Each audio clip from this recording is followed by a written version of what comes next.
Welcome to Strongest Style, a pro wrestling podcast. I'm your host, the living legend, and the current reigning and defending Strongest Style world champion, Logan Herson. I'm of course joined by my esteemed challengers, the gimmick killer, Cooper Prater.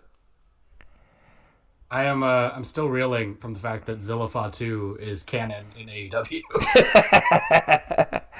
And he is a giant, the former Strongest Style world champion, Mr. Jack Dudley. Viva Mexico! Viva Zane J. Haha! Let's calm down. He showed out this week. I watched one. Did he show out? Oh yeah. I watched one match from Fantastica Mania tour so far, and it is the Zane J Hechicero match. Dude, he hit that tope. Look at Mario Cooper. and Soberano Jr. were on the same card. Well, I just didn't have time. I was gonna put it on, but then I was like, well, I want to watch Senka versus Chihiro Hashimoto, and I was like, I'll come back to this. I also watched Senka versus Chihiro Hashimoto. It was awesome. We'll get to that. It was the match of the year, dog. It is the match of the year. Yeah. The only Fantastica Mania match that I watched was the Templario Soberano one, and I am not buying in to this quirked up white boy Zane J propaganda that you and every other Nuge nerds are trying to propagate here. I will not have it. Wow. It is not true. He is sauceless, and he will remain sauceless until I say so. You know, I thought that too, but then I watched the match, and I'm like, he's not bad. I mean, I'm not going to say he's, like, really, really good or anything like that. But, like, I mean, we have to watch Callum Newman minutes. I mean, Zane J's already, like, better than Newman. So leave the Pneumoid out of this. I really loved when he came out and said, "I'm not a young lion," and then turned off his music. That was a good bit, yes. Yeah, and then what he said to Hechicero was pretty funny. Anyway, we'll get to that later. But welcome back to the show. As we do every week, we're going to start off with a little news roundup. Unlike normal weeks, we did not prepare. So No, we just went right into it. We're like, we're going to shoot from the hip this week.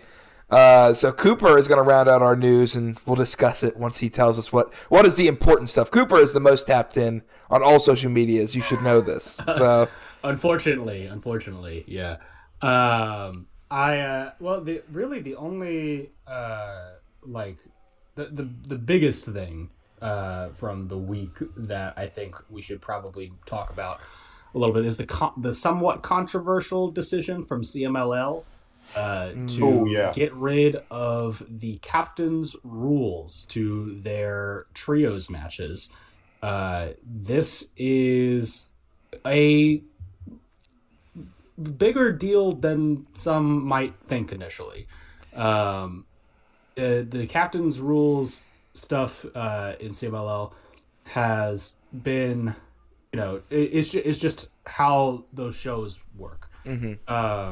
It's a kind of an unquestioned thing at this point, kind of like, a 20 count in Japanese matches and, stuff like that. So it is a kind of, just deep-rooted tradition sort of thing over there. And CMLL, especially since the purchase of AAA by WWE, have been making a very big deal about being the promotion to uphold the traditions of Lucha Libre in Mexico. They, in addition to just being, Arena Mexico itself being kind of upheld as like a cultural institution over there, like it's something that people who are not wrestling fans will travel to go see a show there because it is such a deep-rooted kind of thing. So stuff like that, and just the more kind of old school way of booking that they have always had. It's just been amplified recently, and several people I've seen, particularly English speaking fans of not Triple A, CMLL, have kind of noted that this kind of rings of, maybe a little bit of hypocrisy on their part, which I can see. I do somewhat agree with. The reasons for the decision I don't think they've explicitly said why they've gotten rid of it either.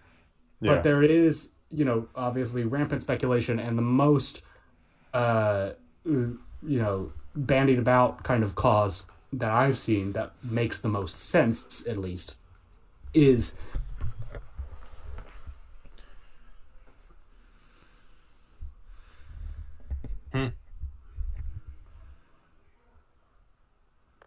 Cooper? Hold. He's probably talking, and we'll get this in the recording.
Oh, well, I guess we'll talk over this. Maybe we can start that segment back from the beginning. It's not a big deal. Again, that's why I like to, when we have silences like that. For those who are listening, if keep this in, we have a rich tradition of strongest style technical difficulties that would normally happen in the first 30 minutes of recording. Because we normally preamble beforehand, but we're like, wait, there's no technical difficulties. Let's start the show. Of course, something had to happen. I knew we were flying too close to the sun. It'll catch up to you eventually. It's like Icarus, man. Yeah, as soon as you started talking about the reason for the rules change and speculating about it, it completely cut out. You froze for a minute and a half. So okay, no problem. Well, I didn't get too much farther other than that. But basically, I was just saying the one that's been bandied about that I think probably has the most truth to it is them trying to make the shows more accessible for an international, particularly an American audience that are not familiar with the captain's rules for trios matches. I have also seen some people directly blame the partnership with AEW for that. I'm going to put it up front. This is not an AEW decision. This is a CMLL decision. If anything, I think Tony Khan would probably be against them changing the rule set because I know how much of a history nerd he is. And that seems like something that he would be very into. He comes out and he does the little press photo before Claudio's heavyweight title matches. This is a guy who clearly does not really care all that much about the accessibility differences between lucha libre and traditional American TV wrestling. So I think this is probably from Salvador Lucharoth, or I've also seen apparently CMLL's main commentator, whose name escapes me all of the sudden. But he is apparently also heavily involved in the office and in booking. They have sort of been, promoted as kind of the guys leading this charge, and in several ways to try to kind of make CMLL more friendly for foreign audiences. And it is a complicated thing, I guess, because on one hand, well, it wouldn't be complicated if CMLL hasn't spent the last year propping themselves up as a traditional lucha libre, right?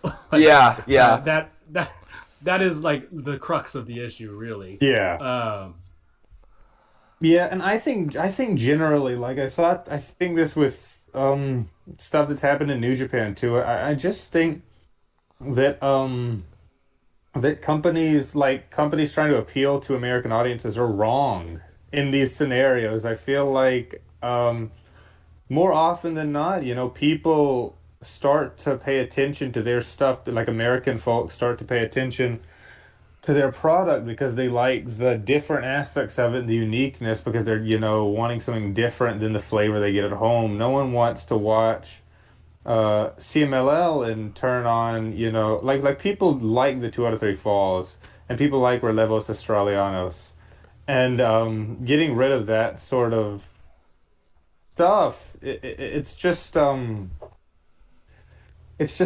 frustrating, for people who are looking for more uniqueness in the wrestling that they kind of watch.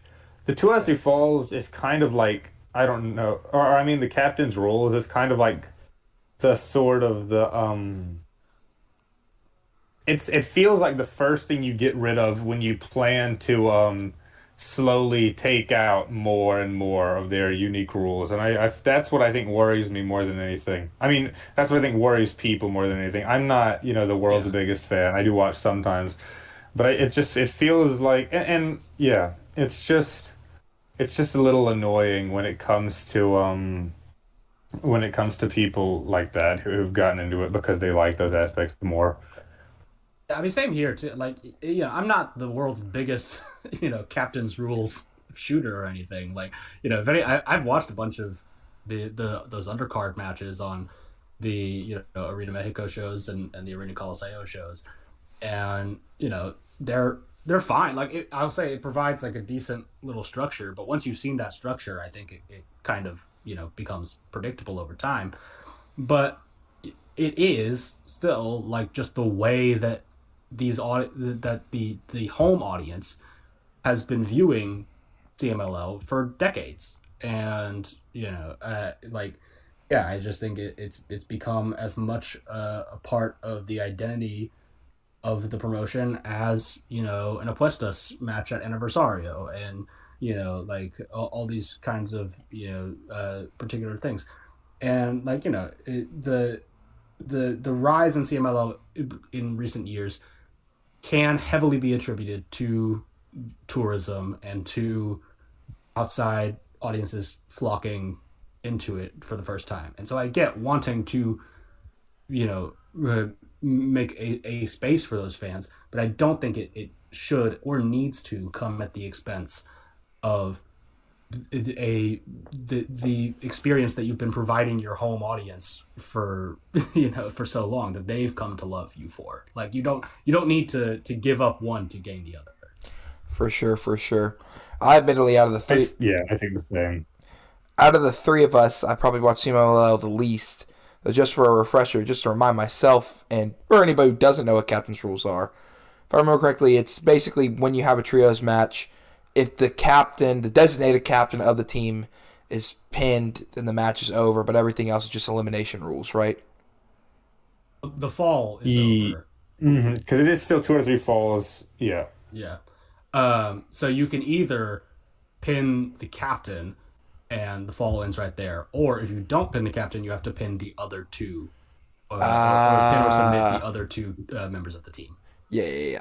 I just remember specifically because of when they started doing the AEW invasion, and they had the Death Riders team and had Matt Seidel as the captain, which is like the funniest thing ever. on a team with John Moxley. Yeah, all right. Claudio and Wheeler, I think. Yeah. Dumbest thing ever. Or no, it may have been. Maybe it wasn't Wheeler. It was Danielson at the time, wasn't it? It might be. I don't know. It was in the lead up to the Danielson Blue Panther match. It was kind of like, I think, what they were setting that up for. So it might have been Danielson, yeah. But basically, also so the formula though that I was talking about that this tends to result in is usually the captain getting pinned, like in the first fall, and then in the second fall for the losing team, both of the other members getting double pinned or double submitted at the same time. And so you see a lot of that kind of over and over again. Still, I think I think it's kind of. I mean, like I agree, it's stupid, especially for a company that's been around for so long. Um, it just seems it reeks at me in a non-wrestling ideology I can give here is like you have a formula there, you have a rule set. It's like when Coke went from Coke to New Coke. You know what I'm saying? Like there's no sure you streamline it and stuff like that, and you're trying to appeal to more of a market, but like you're cutting out something that makes you stand out on top of that.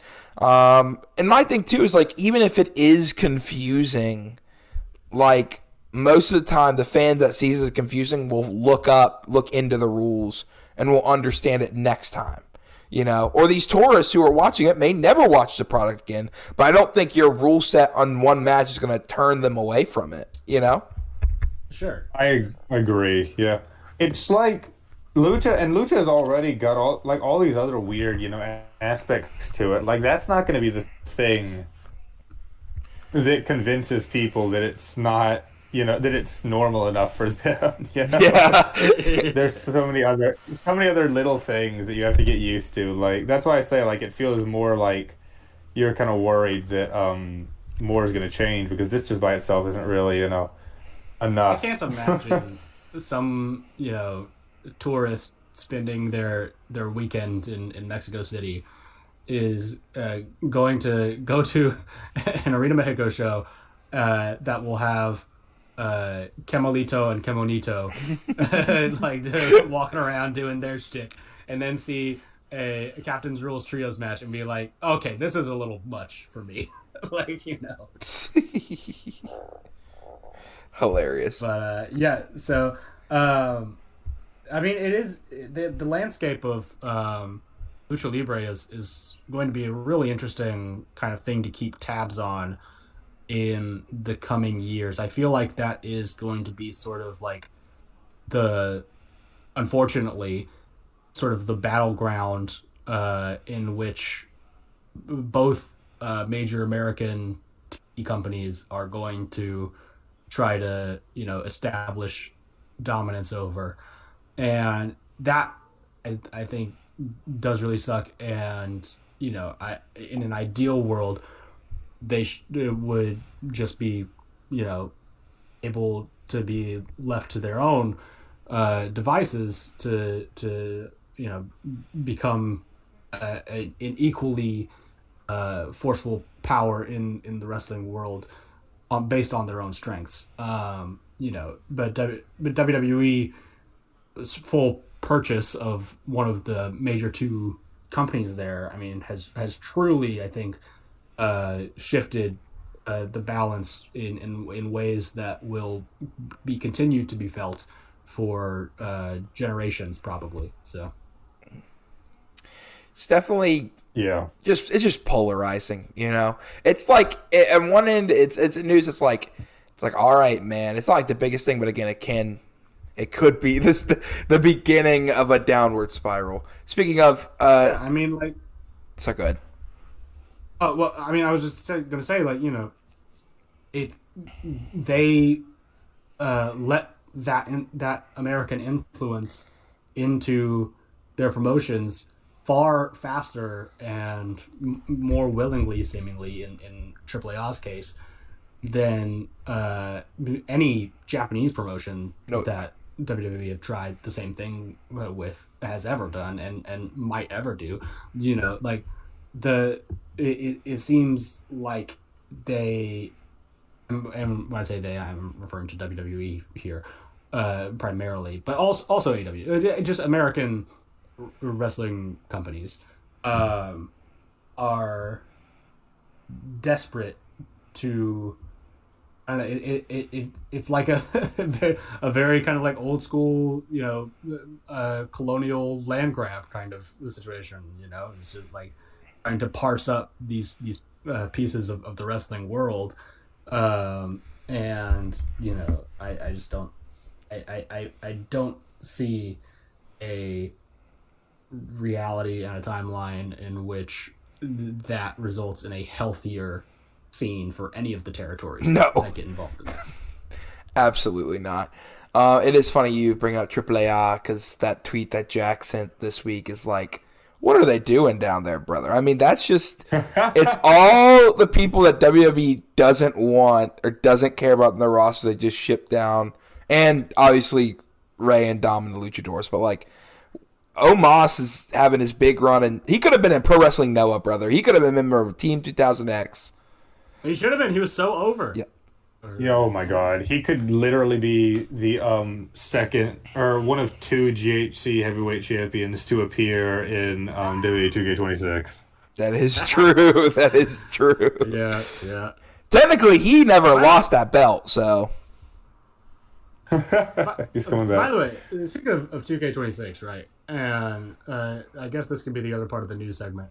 So, like, they're, like, just straight up, like, paywalling, or not paywalling necessarily, like, but they're like hiding playable characters through whatever their like little, not like the different editions, but I feel like there was some like weird thing going on with the characters, in the roster, that was good. Like you can't just play as Yoshiki Inamura if you just play the game normally, and like I feel like you've got to do some other thing to get him and like Mr. Iguana and all that kind of stuff. Am I wrong about that, or was I just seeing? Was I just making some shit up in my head to justify why I don't like it? Go ahead, Jack. I have no idea on this subject, so. So wait, could you? One more time, what are you asking exactly? You're asking it's an extra fee?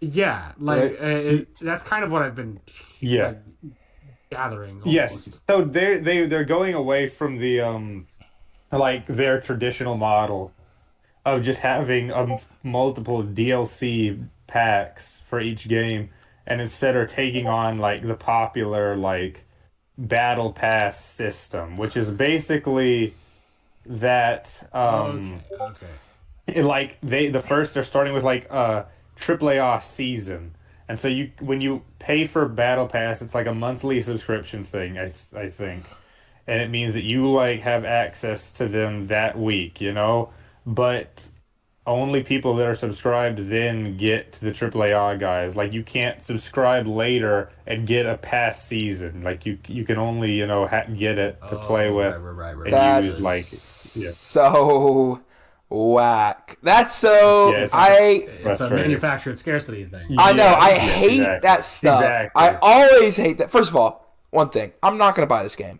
right? I don't buy wrestling games. Yeah. I didn't even buy Fight Forever, or maybe I did. I don't remember if I got it for free on PS4 or whatever. And I was like, oh yeah, Fight Forever. I was like, because again, these are yearly games that will come out in the next year. I will say, and Cooper sent in the group chat that the Punk like 2004 thing, 2005, is like throwing me. Three is the one that he's modeled after. 1 year off. I was so close. And they licensed the AFI theme for that. Yes, they have Miseria Cantare. Yes, yeah, I saw. Which my thing about that is like, and this is interesting to me about that game is like, obviously, that look is Ring of Honor Punk. That's Ring of Honor Punk. Yeah, that's what it is. Yeah. Like, you could say what you want. You could say it's just 2003 Punk. That is specifically Punk in Ring of Honor in his indie days. Which, again, if they're allowed to do that, what's stopping them from, like, let's put in El Generico if Sammy wanted it or stuff like that. Or all these people. It's interesting because, like, Punk never had that look. It's something that I never thought they would do. Because, again, Punk's never had that look in WWE. They don't own Ring of Honor. Sure, you could maybe show, like, indie stuff, but, like, he never looked like that in any of his WWE runs. Yeah, they'll probably crib, like, old IWA Mid-South stuff that, like, nobody owns the rights to. So. Yeah. It's just, like, interesting. Like, are we going to get, like, a Steen or Kevin Owens 2008 or something like that with him in the singlet? I don't think Owens is big enough to ever be the cover star of a video game. Well, he's not the cover star. I'm just saying, like, if they're putting past versions like to that justify different versions of him. Yeah, I'm just saying, like, the only reason they're doing this is because he's like the big guy for this year. Yeah. I mean, they're also putting in Mr. Slap Daddy, so you never know. Well, he's one of the biggest stars in pro wrestling today. Yeah, you couldn't not have Mr. SmackDown. Mr. SmackDown. Dude, and they're taking Sasaki over there too. Did you know about that, Cooper? No, what? Sasaki is also doing his. Ulka Sasaki is also doing his excursion at the Performance Center. Yeah, I saw that, and I saw that Ibu said, "Let me tell you, this guy is not as good," or something like that. Is a tweet. These are not equal. Yeah. Well, they did for I think 2K19. I don't know. They all blend together. They for the one with the Danielson showcase mode. They did have a Bryan Danielson model, and it was like the one time he showed up on Velocity, like that sort of era for him. So that's so funny, man. They have kind of done multiple sort of tricks to get these classic versions of their stars in, but yeah, the Punk thing almost got me for a second, and then I just continued to think about it, and I was like, not for me. Wait. I'll be fine with my community created simulations on Fire Pro. Right. Yeah, for sure. Have you seen the way people have been modding Fight Forever on Twitter? They did like... I have, and that is interesting. The cop killer was awesome. Let's just say that. Is there any other news? Because I actually have a secret segment I want to talk about, but I want to make sure. No. Well, no, I don't think so. Not really. Cooper? I mean, unless you guys want to get very serious and talk about some stuff with that lawsuit stuff. I mean, a participant in a lawsuit. We've talked about that before. I just think as a podcast, we don't really got to go into it. I would just say that we stand with Janelle Grant, and obviously, screw WWE, and we don't watch it for a reason. Like that's. Unless you want to get more into it. It's all absolutely like horrifically bad, and there's just support that poor woman. I mean, it's some of the nastiest stuff you will ever hear done by public entertainment company. That's all you can really say. Yeah, my thing is, if I can implore you to watch anything this week wrestling related, I would say go watch her statement that she made. You can find it online. It's a first or second public statement. She mentioned something about going out into public. It is her first, certainly on video. Yes, non-written statement, I think. Because I know she mentioned in it, like, this was like, she never thought she would have to do this again. So, but yeah, I don't really, personally, I don't want to talk about it just because it's like, you should go out and do your own research and hear from her. There's nothing that we can say and add to that of discourse there that you shouldn't be able to look that up on your own. And, like, it's not discourse. Not discourse. You know what I'm saying? Yeah. No, I mean, obviously, where this podcast and all of us stand, I think is pretty clear at this point. But yeah, for anybody listening who is maybe either A, unaware, or B, was aware when it first became a thing, and then kind of drifted off as it unfortunately kind of faded away in the wrestling consciousness. And as WWE engaged in a kind of all-out sort of media blitz in order to sort of cover that whole thing up, I think it is helpful, and you should have to watch a video of this woman going through a very tough time in order to empathize with her experience that she described in written statements before. But if that's what you need, then this is there for you. And if that's still not enough for you, go fuck yourself and die. So yeah, that's about it. Yeah, I was gonna say, if you stand with Vince McMahon or Brock Lesnar and you listen to the podcast, you should not listen to us. You should leave. You should get out. Yeah. Yeah. That's the Don't need you. That's the kindest way I Not can making put money it. anyway. Yeah, not drawing a dime, brother. But that's kind of it for the news this week. I did want to a little bit of strongest style news to both of you at the same time. Next week we will be starting the March Madness bracket. It is currently in the works. We talked about it last week. Ooh, it's that time. But this is something I wanted to discuss on air. I was thinking about discussing it before, but I thought it'd be interesting to bring up.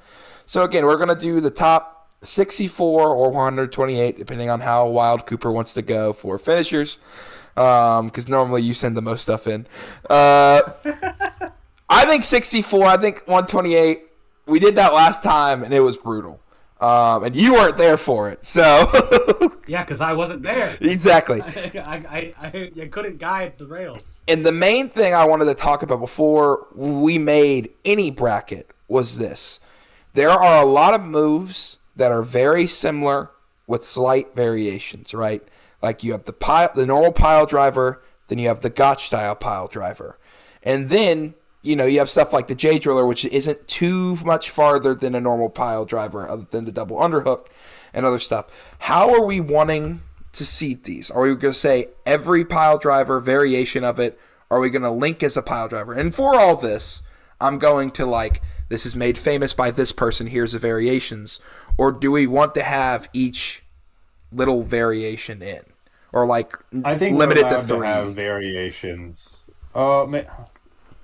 I trust us. I don't know. Maybe a limit is good. I think limit to 3, I would say. Okay. Cooper? So, the variations on, one style of move? Is that what we're talking about? I'm saying I think he's... Sorry, go ahead. He doesn't want us to have, the Awful Waffle and the Drilla Killa and,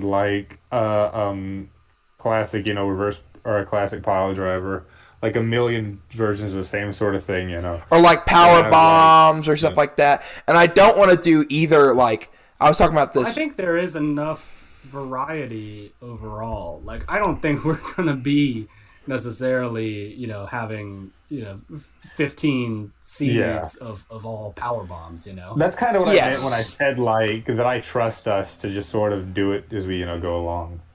Yeah. Right. I would maybe just keep it to the same way that we did the theme songs back in the olden days, of just one per wrestler that we're doing in. Mm-hmm. I think that's fair. I mean, definitely one per wrestler, unless you want to attribute moves to other wrestlers, because Kenny, yeah, or AJ Styles, right? We're not doing the Styles Clash and the Fatal Forearm and the Calf Crusher and the Spiral Tap. I mean, Tap, yes. I will say we might want to make a Danielson rule because label lock, cattle mutilation, and running knee are all great on their own. And oh no, you gotta pick it. You gotta pick one. Well, it's gotta be the cattle mutilation, right? We can give the Psycho knee to Kenta. We can give it to somebody else. I just Sure. Well, that was my thing. Wheeler, Utah. And this is my more thing, I just want to use the move as the move. I don't really care about attributing it to wrestlers, right? So we have the spear.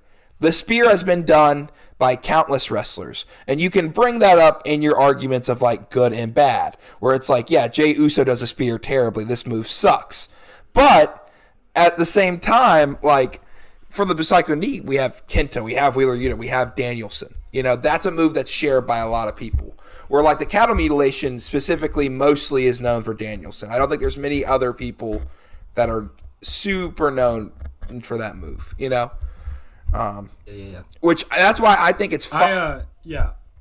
Because that was you were bringing up, like, you know, for the pile drivers and, like, the J driller, which, like, I feel like is such a distinctly different thing. Like, I would never once confuse, like, a J driller with, you know, the tombstone or a Gotch style, you know? And, like, so I was worried you were going to be, like, the categories. You can only do, like, one category of move, which I think is ridiculous. Well, it's just there's so many variations of pile drivers, and I love every one. You get one off the top rope on a downed opponent. That's it. That's different though. Star press or a black arrow. No. The pile driver is simply because like the maneuver you're landing, the intention is landing on the opponent's head, which is like. I don't know. It's a hard thing because there's so many variations of the same. I just don't want to have like, all right, here we're going to have 64 and 16 seeds are going to be pile drivers. This is the pile driver region, you know? Because there's many great pile drivers. No. You know what I'm saying? Like there's the Awful Waffle, the Gonzo Bomb that Brody does, you know, like. Yeah, we're smart, you know, wrestling connoisseurs. I'm pretty sure we big time. Figure our ways out. Yeah. And last thing before we get into back, because like we're getting in the nitty gritty when this recording ends, so we start texting the group chat over the next week. But the main thing I wanted to ask is, I've been touting this as just all finishers of all time. Do you want to do all finishers? Do you want to do current finishers? Because it'll be a lot. Do all finishers. All right. Every finisher that has ever been done. This is going to be such a pain in my tail specifically. But all right. I just wanted to make sure because somebody's going to. I'm going to be. Go ahead. I'm going to be looking up weekly pay-per-view era TNA to see what Cheeks and Junior Fatu used for their finishes. I think, and then we'll discuss this, and to make it easier, 64 or 128? I still think we should do 64. 64 is fine, yeah, and that will 128 is a lot. Yep. Okay. There's 3 hosts. We get to each pick 16 finishers. And then I have gone through, we can go through if we have guests on, because we've discussed this possibly, we can ask them and through other Discords and people on Twitter and stuff, if people actually reply, if they would want input of moves that have to be in. I think that's fair. I think that's a fair assessment to keep us. Are we all fine with that? I think that's all right, yeah. Because there's so many that, like, if we're just debating on what should be in, it's gonna take us forever. But if we're like, okay, we each get 16, and then we have the, you know, that makes it a little easier. So, I don't know if you ever reached out to the Super J-Cast people and what their favorite finishers was, Jack. I'm sure they would all say the face break shot, but. Well, that's mine. It's a tie between the face break shot and the giant killing and some other one. I know he used to do some other thing in All Japan too, whatever that was. I'm gonna hit that Drillo, right? The choke slam. Yeah, the choke slam. But hey, man. Yeah. All right. What do we want to do? We want to go to Japan first, or we want to go to the AEW land? That's up to y'all. All right. Well, I guess we're going to AEW because both of you like slipped there for a second. Jack gets to look at his phone for an hour. Let's go, baby. No. I'm locked in. You're locked in to AEW. It's his favorite promotion, guys. Locked in while I'm scrolling Twitter and just saw that the Good Brothers appeared on Raw.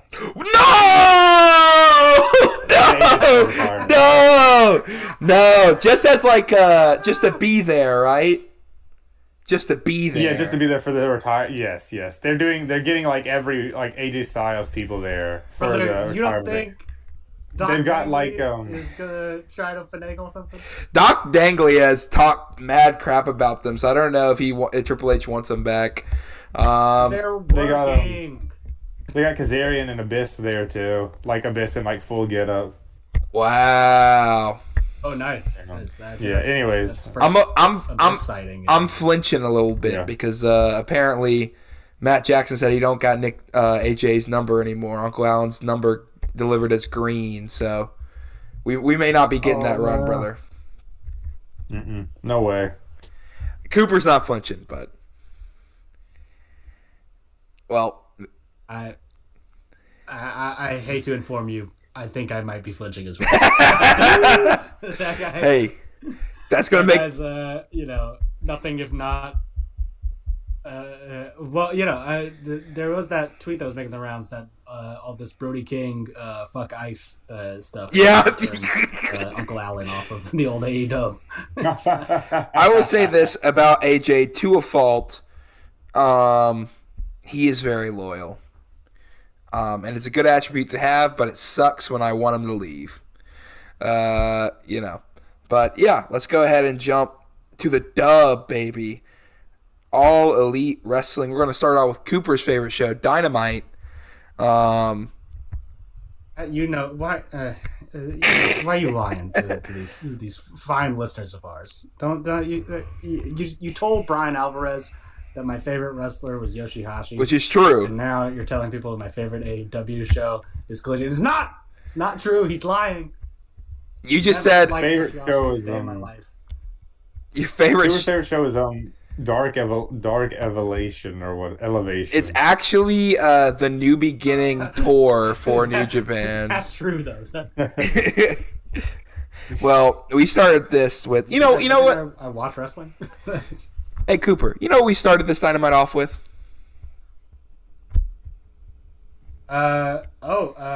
Was it the Collision promo segments again? Past that, what first match did we start this Dynamite off with? That was that's right. We started off with a match of the year, Cooper. It's a match of the year. It's a match of the year. This, my little heart grew three sizes. I feel like there's a little bit of a delay between us, by the way. There might be a little bit of a delay. You are like in. There absolutely is. You're in 140p on my screen, Cooper. So. Oh. Okay. Well, that's awesome. That's awesome to hear. You know what? Actually, real quick, I'm gonna hop out. I'll hop back in. Like 2 seconds. Heard that. Okay. Is there a delay for me and you, Jack? I don't know. Can you hear me? I can hear you fine. Yeah, I don't think we have much of a delay. Okay. I did it actually. This is gonna be. Normally, I keep up with AEW news a little bit more, but I feel like this week was kind of a blur. So y'all are gonna be telling it to me for the first time, and I'll be reacting to it. I'm excited. Live on air in front of all you people. That's good content right there. I can't wait to see what happened with Gabe Kidd. Did he do the eye thing? No, he didn't do it on TV. He did say. He did go to Tony Schiavone and he said, "I heard you said I'm mental." Well, I am. Ooh. So, very funny segment. That will be interesting for you when we get into the Clark Connors and Gabe Kidd of the week, because I do have something to say about them outside of their match. Is it gonna be that David's about to come or something? No, nothing about that. But okay. I'm going to wait for Cooper to get back because I'm sure he'll want to be a part of this discussion. But let's just say I have something planned for your boys, the War Dogs. Let's see if Spider-Man unmasks. There's no way. There he is. We're back? I think we're all set. Yes. If there's a delay, say something right now. Hi.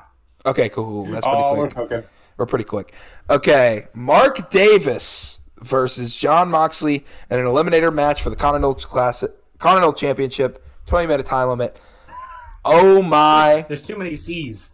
Oh my! Oh my is the only thing I can say about this match. I'm pretty sure Davis bladed on his hand. It was awesome. I think that might have been a capsule, if I'm being honest with you. It looked a little too clean for my liking. No, yeah, this match fucks. This was awesome. This is exactly the kind of just balls to the wall bullshit that Dunkzilla should be doing on a weekly basis. And oh man, I am so happy that Tony Khan has finally seen the light and has realized that Mark Davis is a goddamn star, with or without Jake Doyle. Although Jake Doyle should be there too. Get well soon. But Mox too did everything right here to really put over the big man.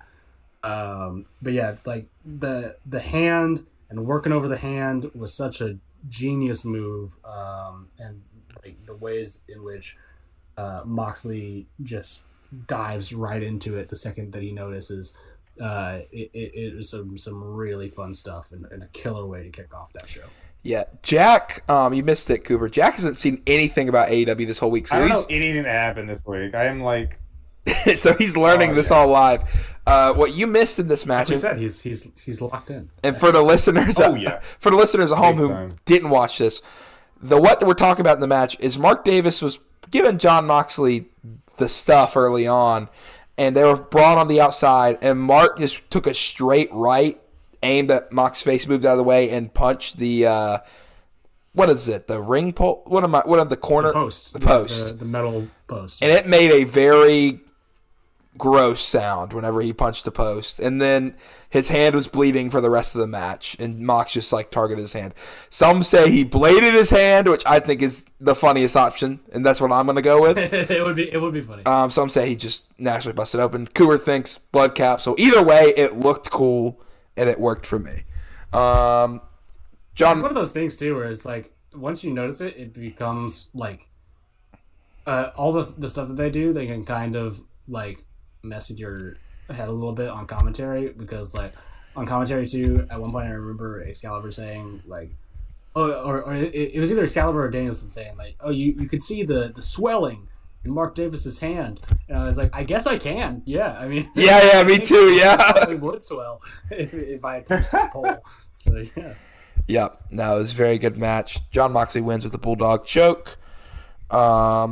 We then move on. I will say this. I'm pretty sure Dynamite had bad audio issues the whole time. I don't know if it was the arena they were in, but like the feed I was watching and this next segment, like it very much sounded weird. My boss, who also watched it, said it sounded weird. And it like the next segment is a FTR Young Bucks talking segment. And when the Bucks super kicked Stokely, it literally just cut to it. Like it just they were behind Stokely, and then he has just fallen over. Same here. Yeah. So I don't know if it was the arena in Sacramento or AEW was having technical issues, but there was a little bit of. It wasn't like the worst thing ever, but it definitely wasn't like as polished as normal. And it seemed like that on like some of the entrances too. I forget whose theme it was, but like it seemed like way off whenever I was hearing it on TV. But I don't know if you noticed that, Cooper. I don't recall anything with any of the entrances, but yeah, that the super kick kind of glitch definitely happened on my end as well. So I think it could be. I was watching it on Max as I usually do, and I don't know how you were doing, if you were watching on Max or on the. I watched it on YouTube TV, so it's recorded. Okay. So yeah. So it might, I don't know, it might be, TNT, TBS. What are they on? They're on TBS? Yeah, TBS for Dynamite, TNT for Collision. Right. So it might be a network thing, but regardless, though, I thought this segment was pretty funny. And I got the gist of it, so I wasn't too upset about it. I am still not thrilled about just the overall decision of going back to the Young Bucks with FTR. I think I'm back to not digging this FTR run right now, generally speaking. I don't mind Big Stoke. Big Stoke's always fun, but the guys themselves, I just don't feel like they're in it really. Like there was a maybe, I don't know, like month-long stretch since the turn again, where I felt like they were really kind of getting back into the groove of things. It was when they were like lunging at fans in the ECW arena and stuff like that. But since then, I feel like they've just kind of been, I don't know, going through the motions. Dax in particular, I feel like it has just gone to a certain kind of well too many times with his promo delivery. I can understand that from promo wise, but like, I don't know. I'm not like this FTR's run's the greatest thing ever, but like I still think it's solid. I think they put on great matches still. I think Big Stoke being there helps a lot because you don't have to hear Dax talk as much. And like I think their heel antics, especially on Collision, were they've been stooging really well. That's what I really have to say. I don't know. You thought that. We'll get to that later on, but this segment, yes we will. I was like, whatever, cool. I'm expecting super kicks and super kick to the face. That's funny, but like, and I love Big Soak, and I love the way he turned around and stuff like that. But like, yeah, this was kind of a, typical, eat your cereal pro wrestling you've seen 1,000 times over. Which it's not the worst thing in the world, but it's definitely not like, oh yeah, I'm so excited for another. They're really selling me on this 17th time we watched FTR and the Bucks fight. But then we move on to the TBS Championship 4-way between, unless I'm missing something. Am I missing something, Cooper?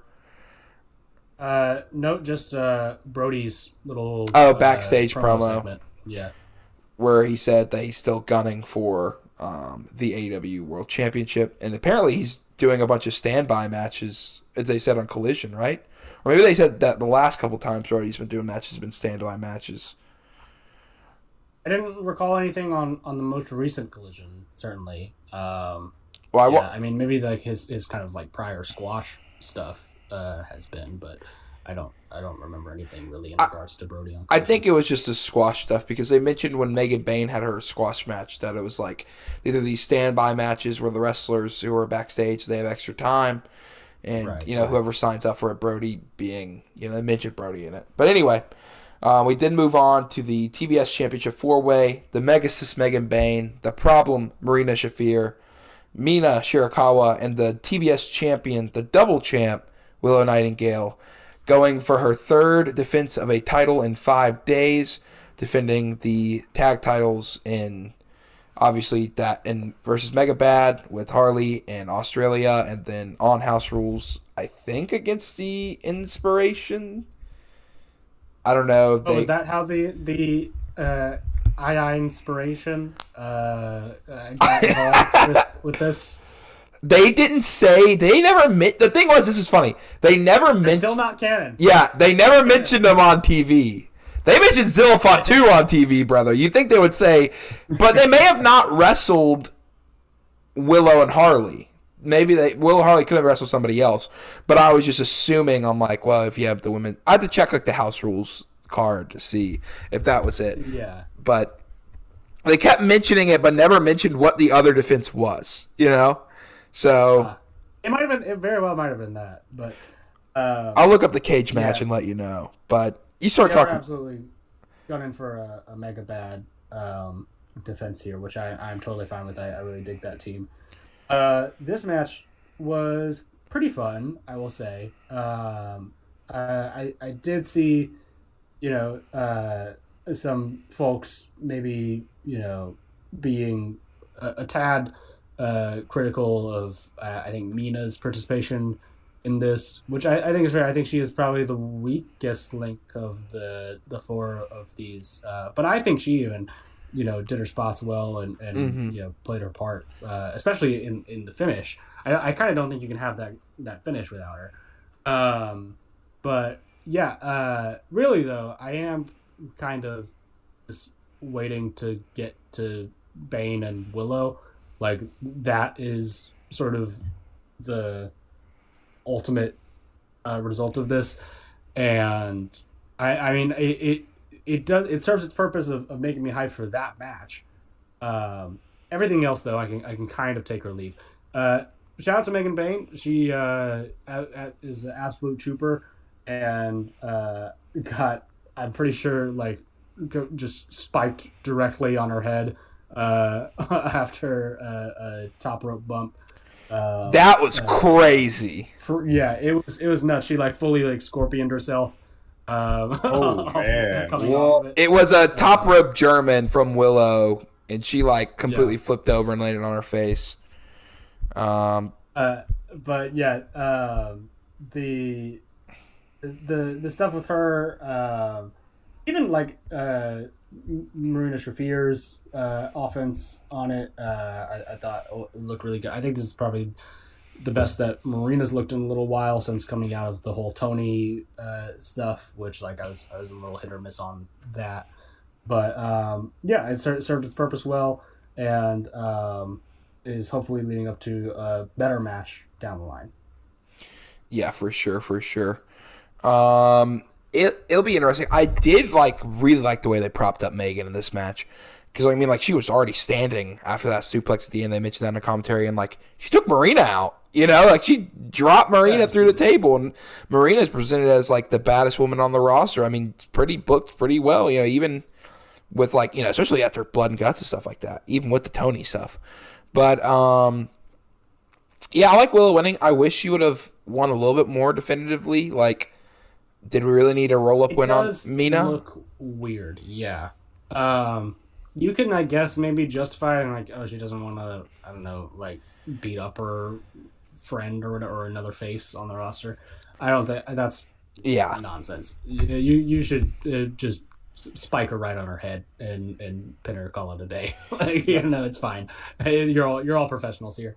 There was a couple, like, not really miscues, but there was a couple spots that didn't work out perfectly in this match. But I think overall it was awesome. Not a match of the year, but the crowd is really hot for it. At least it seemed like to me. Very into it. Yeah. Yes, which is what you always love to see. We then move on. Was there any other promos? There was the MJF promo segment next, right? Yeah, it moves into the Max and Hanger. I hate the way that you walk. Hate the way you talk. I hate the way that you dress. That's what he started quoting Kendrick, bro. I swear to God. MJF comes out there and he's just hate. Basically says how much he hates Hangman. Specifically, he says everything, but mainly because he beat him twice last year. And says that, you know, he hates how all the fans love him and all this social justice stuff. But he's going to prove that he's a fraud. Then Hanger, if I remember correctly, basically says that. No, I remember what he says. He basically says he hates MJF because he sees himself in him. That they have the same tendencies of like wanting to be loved and adored and having the spotlight and stuff like that and needing that men's world championship, and that they're always going to come back. There are two men on the roster that need it, and so that's why he wants to end this, and he thinks this match should have a stipulation.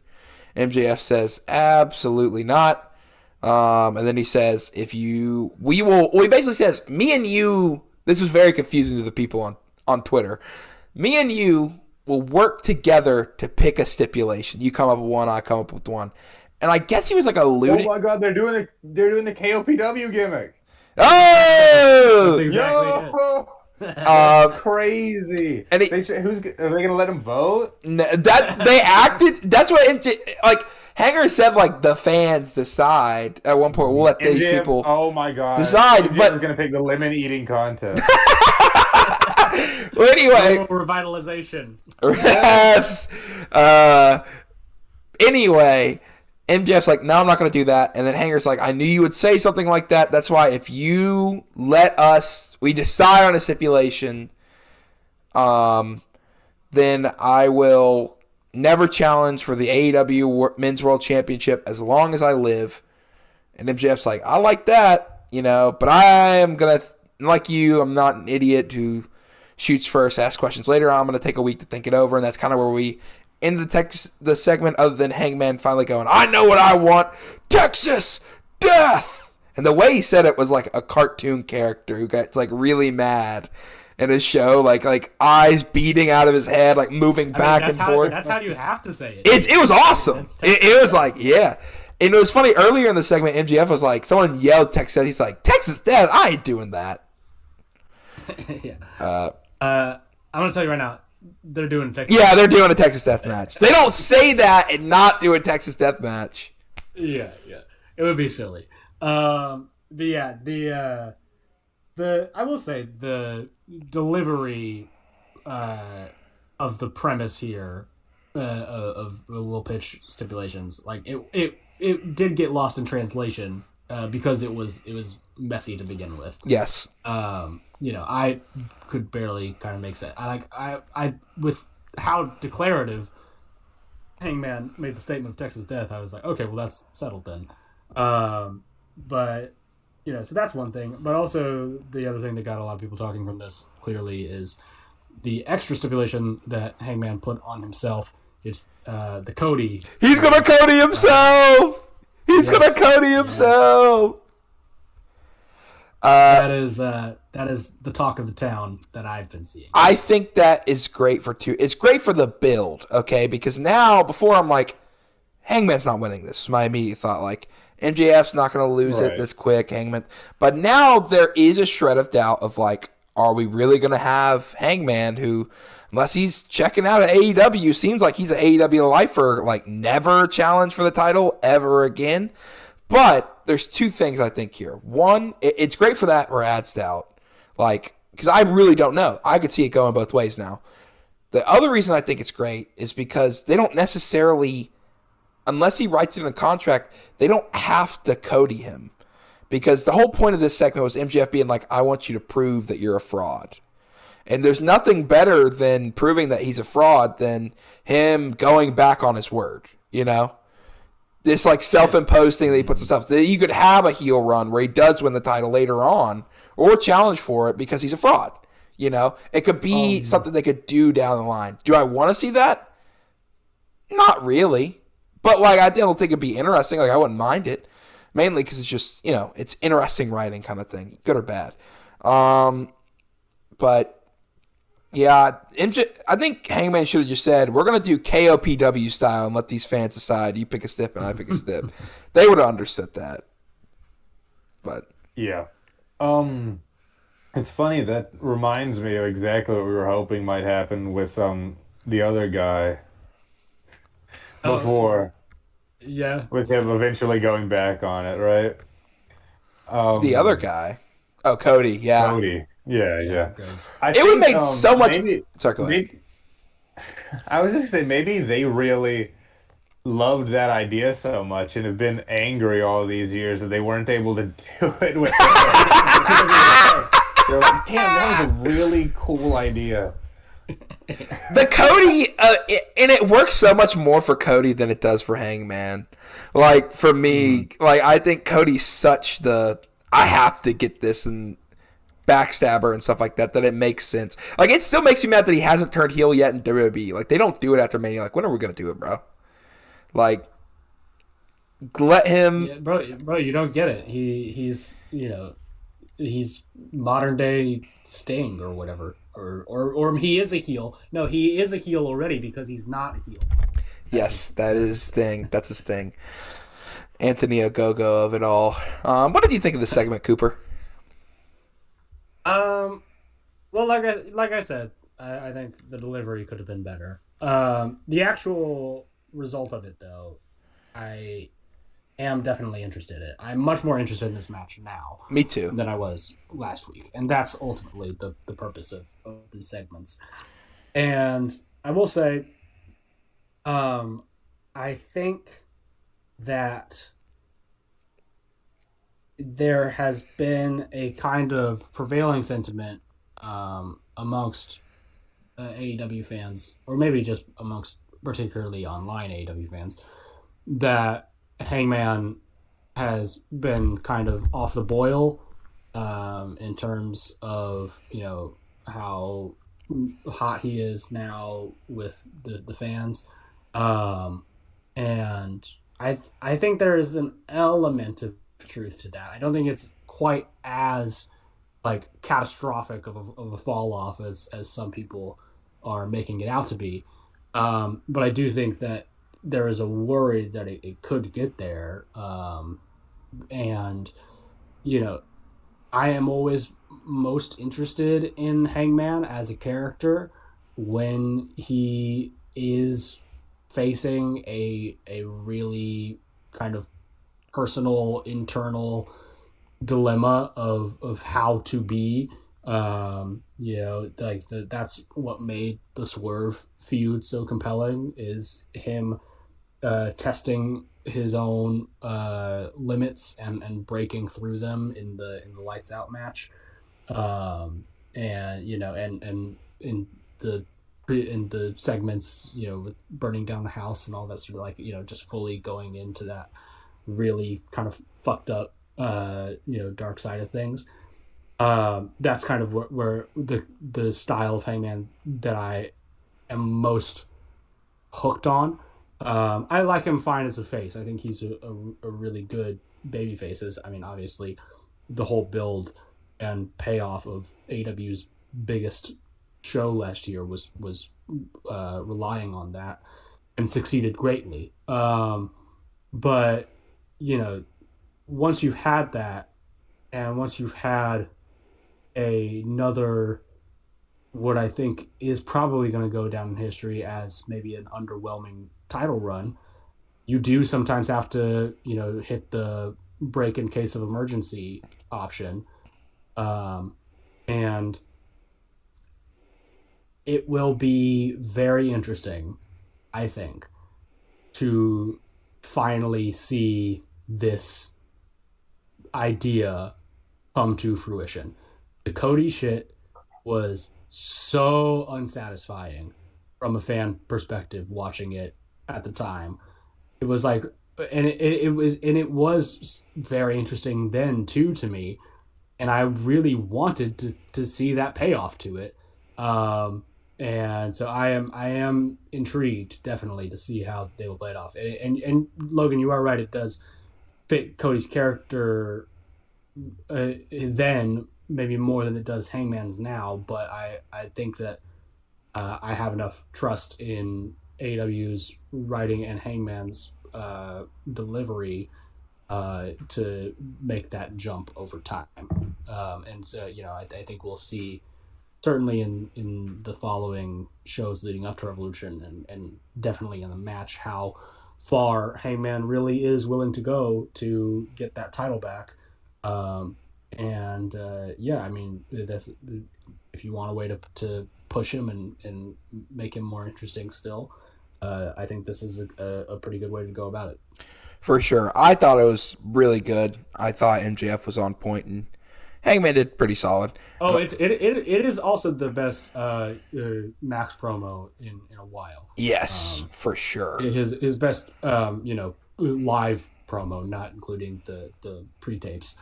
He just cut out all the fluff, got right into the point of it, and I need that for the rest of this reign. Just laser focus. No name calling, no Seabiscuit and being cute with it, just straight hate. Yeah.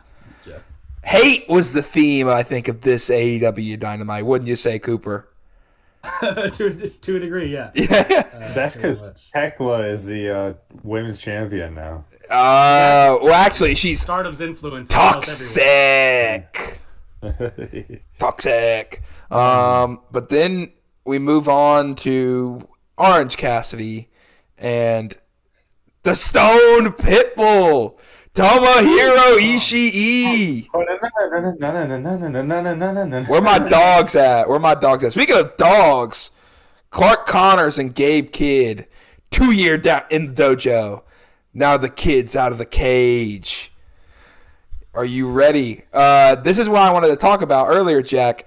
They're not. What do you want to say? They're not calling them the War Dogs anymore. They just had them as the Dogs, as on the Titantron. Did you see this, Cooper? I did not. What? When they entered, you go back through Dynamite. When they enter out, they have like the little thing that says, Orange Cassidy and Tomohiro Ishii. Then when they come out, it just says Clark Connors and Gabe Kidd, and all over the top, it just says the Dogs. No War Dogs. Gabe is just is Gabe just ready now? Yeah, he's just ready. Ready. Gabe. Oh, that's it. Kid. Always ready, Gabe. Always ready. Gabe. Kid. Oh man. But yeah, he's just the dogs. But they had the War Ready thing on as That's so stupid. That's funny. Sorry, go ahead, Jack. This whole thing is funny to me. That's it. It's very funny to me. They did. Tomohiro Ishii was introduced as the men's strong openweight champion, and they did mention him in Kid's 30-minute Ironman match during this match. So, did they mention that he's about to lose the title to the Kazakh nation? They did not. They did not mention that. Yeah, I love Kazakhstan. But yeah, this I don't know. I'm surprised you haven't heard about this match because we almost lost Tomohiro Ishii again, Jack. Oh, I did actually hear that he had another injury scare. Yeah.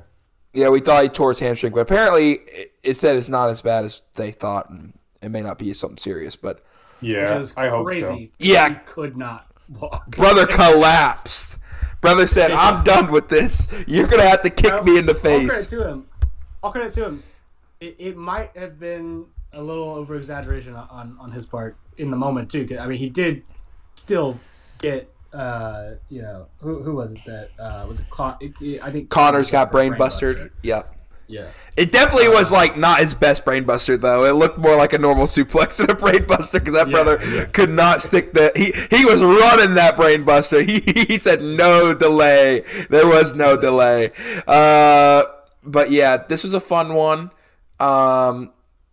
Kid and Connors are great. I still hate that they changed Connor's theme. Better one when he hit the shotgun.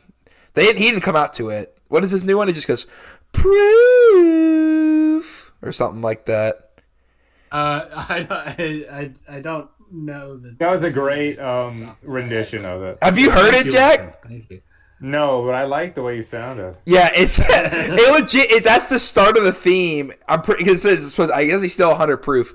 And then it just like and then it just says that again.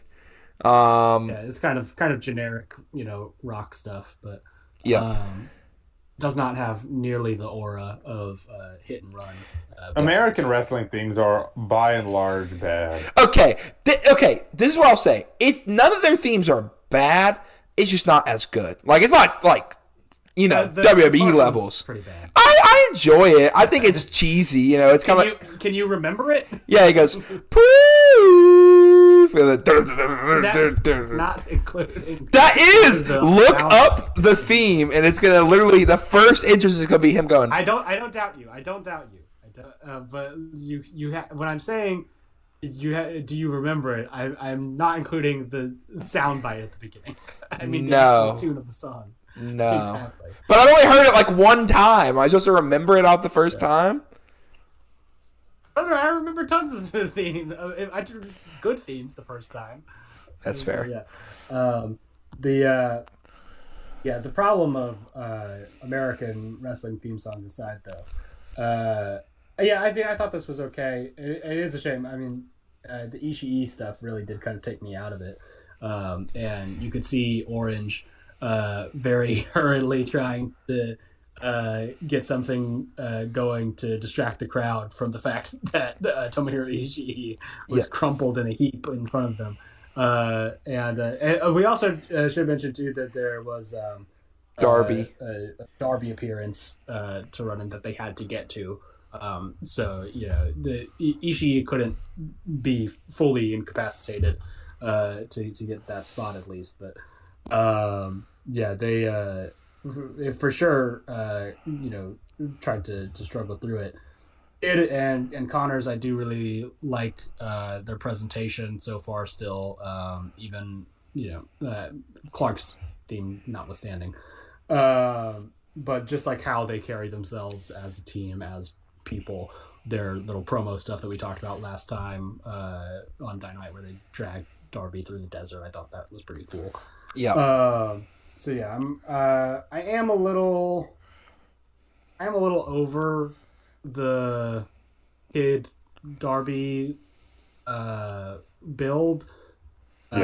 Just being based again on how can we kill Darby Allin. Lyric, I think, from Twitter, posted something very similar to this, and I saw that and I was like, yeah, we're doing this a lot, aren't we? But like, I'm sure it'll be fine or whatever. But I feel like I've seen the match now. Yeah. But I love how you can kill Darby Allin. It's my favorite TV show. It's what I love to watch. That is fair. He is good at getting kills. I'll say this: Big Tom worked a decent more of the match after getting the Hemi. Like he was taking a lot of a long time. Yeah, because he didn't even like tag in Orange till the end. Like Orange, dude, that's the Stone Pitbull. He is the Stone Pitbull. That's the GOAT, man. I need to get a Tomohiro Ishii shirt. I'm surprised they still don't have Black Saints merch on like Token Shop or even on. I haven't seen any of the like they specifically wear. I feel like it'd be so cool. Have you seen the online discourse for Tomohiro Ishii this week? Oh, that Kurt Angle is better than him? Yeah, Kurt Angle is better than him, and Dave Meltzer's an idiot for not giving Kurt Angle any 5 stars, but he gives Ishii 5 stars. This is the stupidest thing that gets brought up every few months. Yes. It's so dumb. It's so dumb. Yep. Oh my god. Well, I don't want to get into it. It is funny that I looked at Twitter. You know, I saw it. And I'm not going to get into it, but like the main account that was like tweeting this was like a 20-year-old Blackpink and MAGA stan, and I was like, how did those two correlate? Oh my god, that makes the most sense in the entire world. Yeah. That makes more sense. And he's like, anything and he was getting like so mad at it, and I was like, it's an opinion, bro. Like, but it's the wrong opinion. It's like, who cares? Did he have a blue check? Was yeah, of course. You know it, brother. You know it. Sure. American flag in the banner. You know, like hilarious. I mean, it's just that's too. Sometimes the jokes write themselves. But anyway, moving on. We had the Brawling Birds versus Viva Van and Becca with a 3. I have seen a lot from Becca online from like indie stuff, but I've never actually seen. Oh, really? Yes. So I've seen. She's like her whole gimmick is like she's like a pop star. Oh, okay. That's why she has like the 3 in the name or whatever. I'd never really loved any of her stuff, but she was over. I think she was maybe from there. Yeah, has to be. On a Collision, she was really over. She was getting squashed. Very over on Collision, yes. I don't like how much offense they gave to the opposition against the Brawling Birds. So I also, as we've stated, we hate the name of the Brawling Birds. Yeah, the name is not good. I do like them as a tag team, though. Yes. I haven't seen them. I think they work very well together. They've got the Heart Attack as their finisher, or as they call it, 2 birds, 1 stone, which is pretty fun. I'm fine with that. I would rather they have that finisher name and just have some other name for their team. But yeah, I mean, I guess it was a little more back and forth than you'd expect, but I don't know. It was like I did not come away with this with the impression that the Brawling Birds were weak. Oh yeah, I know. It was just like a lot of these squashes, they may get like one thing, but it was like, dang, they're getting a lot of offense in. I was like, well, the AW they do tend to get maybe like one little get your shit in segment for them. So hey, but shout out Viva Van though, good wrestler. She's on. Yeah, Viva Van's really good. It's weird. I think she is signed, isn't she? Probably to Ring of Honor. At least she maybe was at a certain point. But, well, she was in the Strong Dojo, so I mean, she's at least like yeah. She's worked with them several times. Yeah, but yeah, then we move on to Kevin Knight versus the Beast, Frank Mortos, attorney at Raw. Cooper, I'm gonna let you lead this off. I feel like you have some words to say here. It was fine. Okay. It was okay. I thought it was really good. Yeah. It was not a match of the year candidate. It was not. I'm afraid to say, which is fine. Most matches will not be matches of the year. Yeah, I regret to inform you, but maybe an AEW. But any matches that feature the Jonkler, is a match of the year. Yes, exactly. But Knight is still an absolute star in the making. And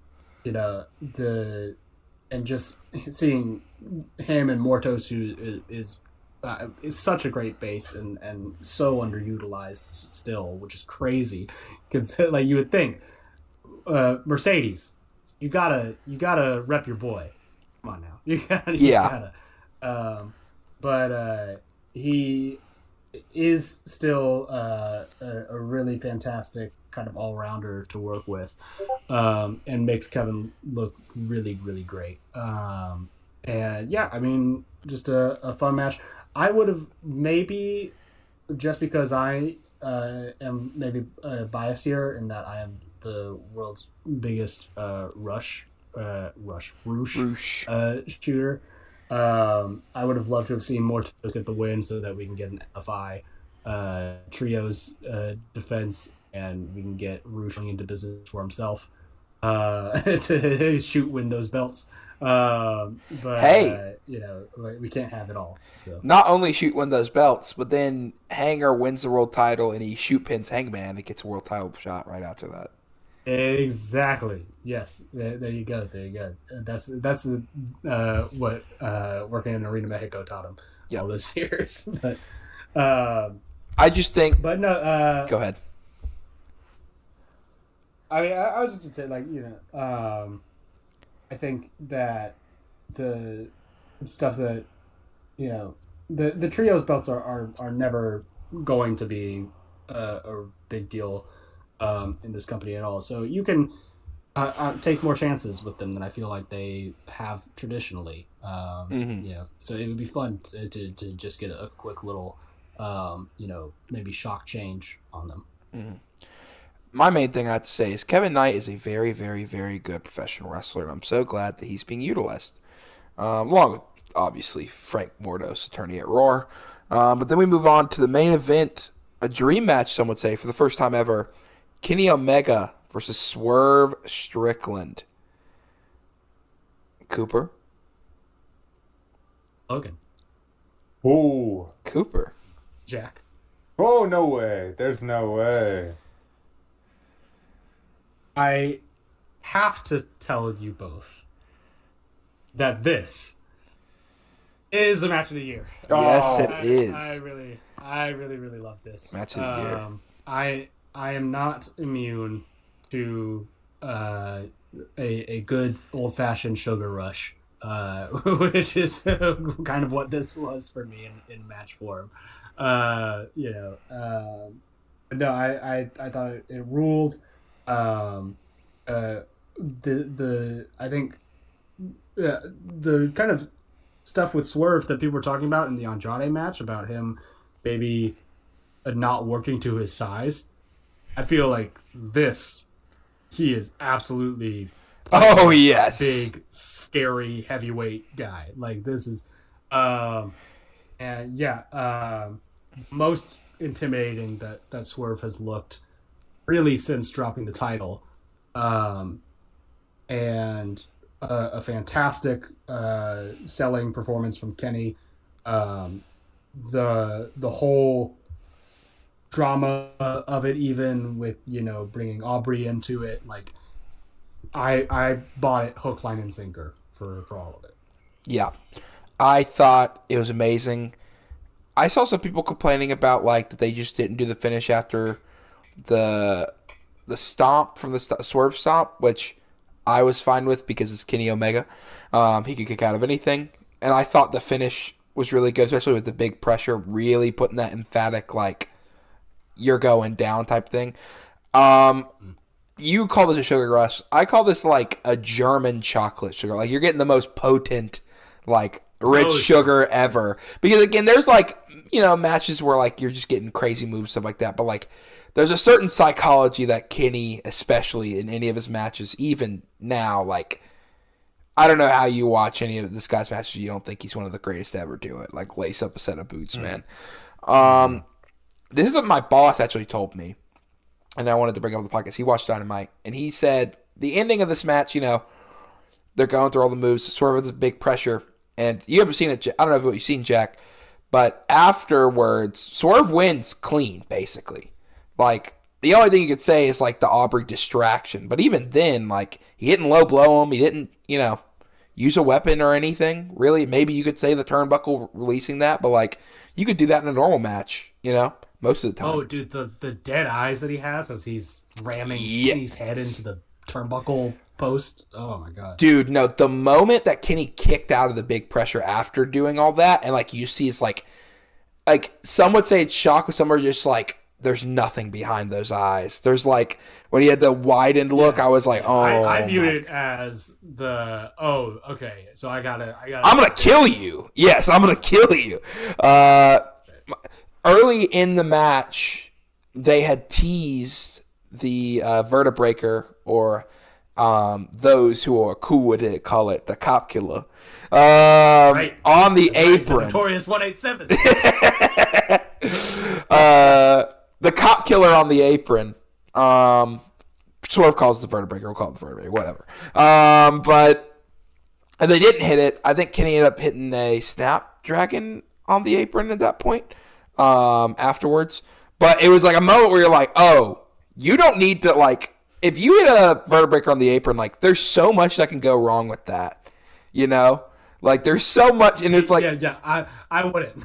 Yeah. And you're like, well, at least, he didn't hit that. Like, it could be much worse. For then, the after the match, Swerve beats him down, and then hits a vertebreaker through the table, like, running, smashing it, in, like, the most awful way you could see it. Yeah. And he pointed that out to me, and I was like, yeah, that's a great thing. That, like, you're like, okay, well, at least you don't have to see, Kenny get killed on the apron. It's like, nope, he's going to get killed after the match, When you think you're safe, he's won, he's lost. But no. I thought it was an excellent piece of TV. I love Danielson yes. yelling at him all the time. Oh. You proved your point. You've won. And Trevor Dane tweeted about it, which I think was great, which is the best part about Danielson being on commentary is moments like these when you see the old gunslinger and nobody's coming to help, because 80% of the time he's not going to do anything. But that 20% where he does do something, imagine the pop. Like, just seeing him stand up and get in his face a little bit was like, it sends it down your spine, really. Yep. And I love this turn for Swerve. Even if you call it a turn, I think he's been a tweener this whole time and just showing more of his true tendencies of, like, he already beat Kenny. He proved his point. He proved he was dangerous. He did it pretty much clean. Like, he was most of that match dominating Kenny. Like, he was on top for most of it, won the match. But it was, he has to be feared. He has to be the best. He needs his lick back. He's not going to get the world title. Well, then, I ain't going to have the world title right now. I'm going to make everyone be afraid of me. I'm going to take it out on this guy, on this beloved hero. And I think Kenny sells of it. Some people are saying we did this because Kenny's not going to be on the pay-per-view, which is probably true. But still, great. I believe he is booked in Japan for some video game. Yeah, Capcom.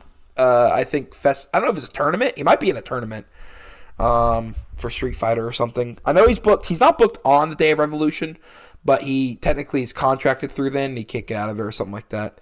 And someone tweeted like, sorry, you see I'm contracted, Tony. I can't get out of going to the gaming convention in Japan. But even with all that, like, I think this was a great piece of TV. And, like, that rematch we're going to get probably at Dynasty, like, oh, buddy. Yeah, in Canada, hometown hero. Oh, Swerve's gonna get so much heat. This was match of the year. This is awesome. This is why we watch pro wrestling. for sure.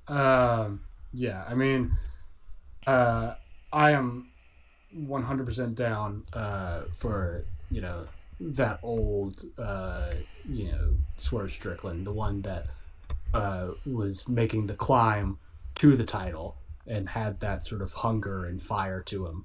So I'm 100% glad to see that back.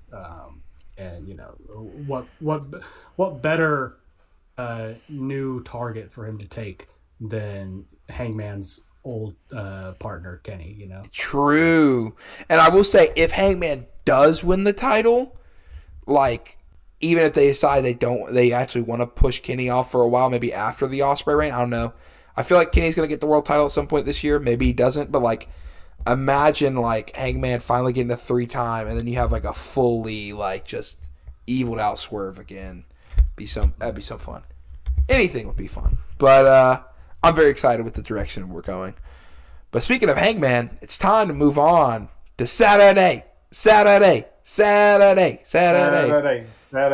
not the song. That's not the song anymore.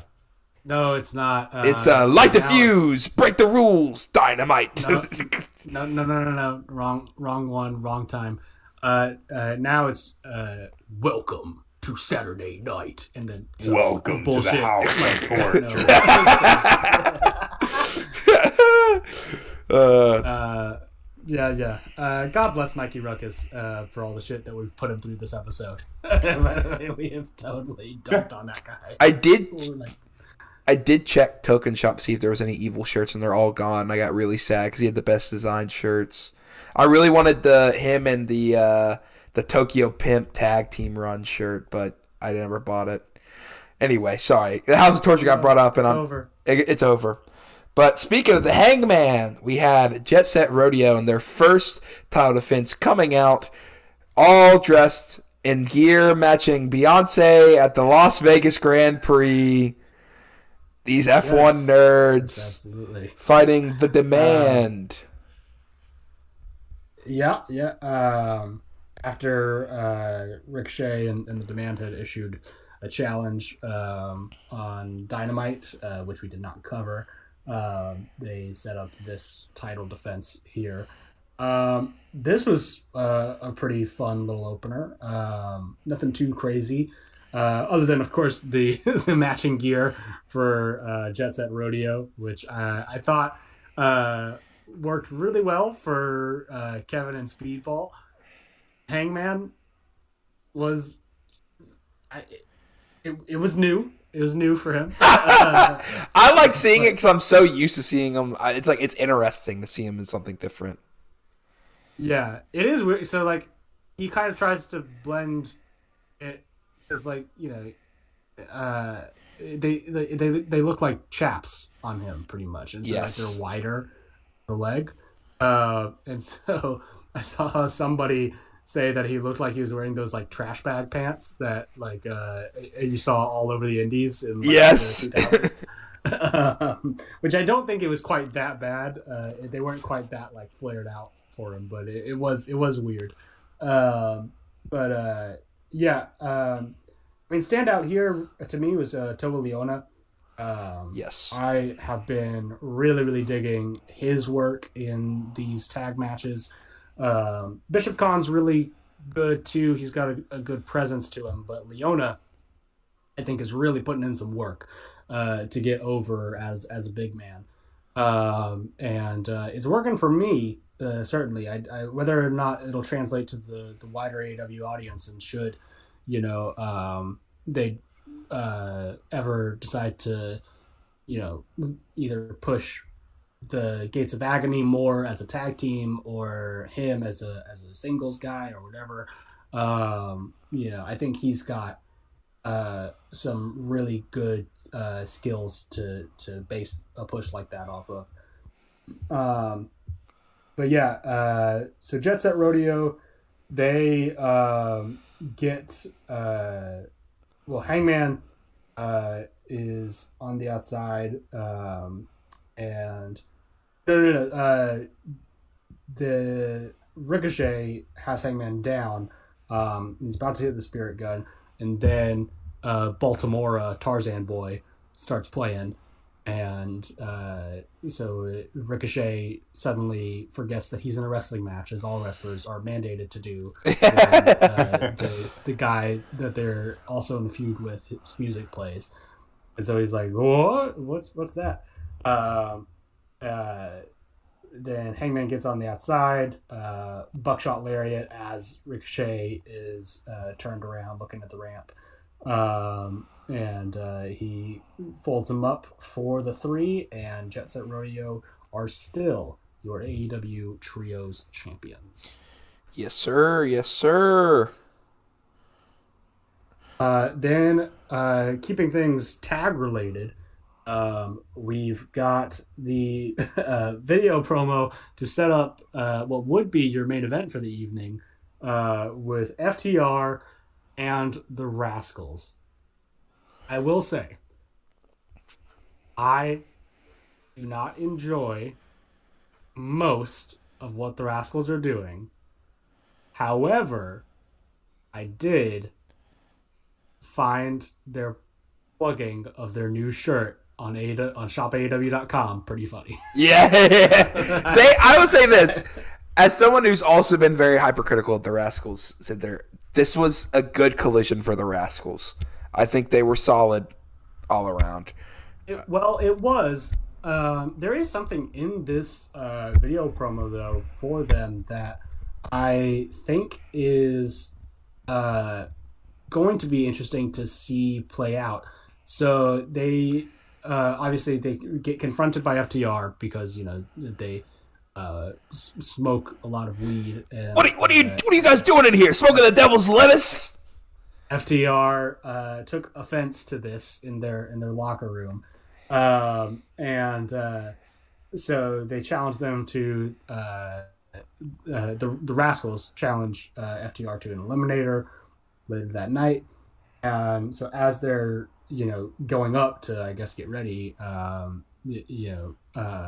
Wentz and Xavier just like automatically assume that like it's gonna be them, and they don't do like rock paper scissors or whatever to see what combination of Rascals it's gonna be.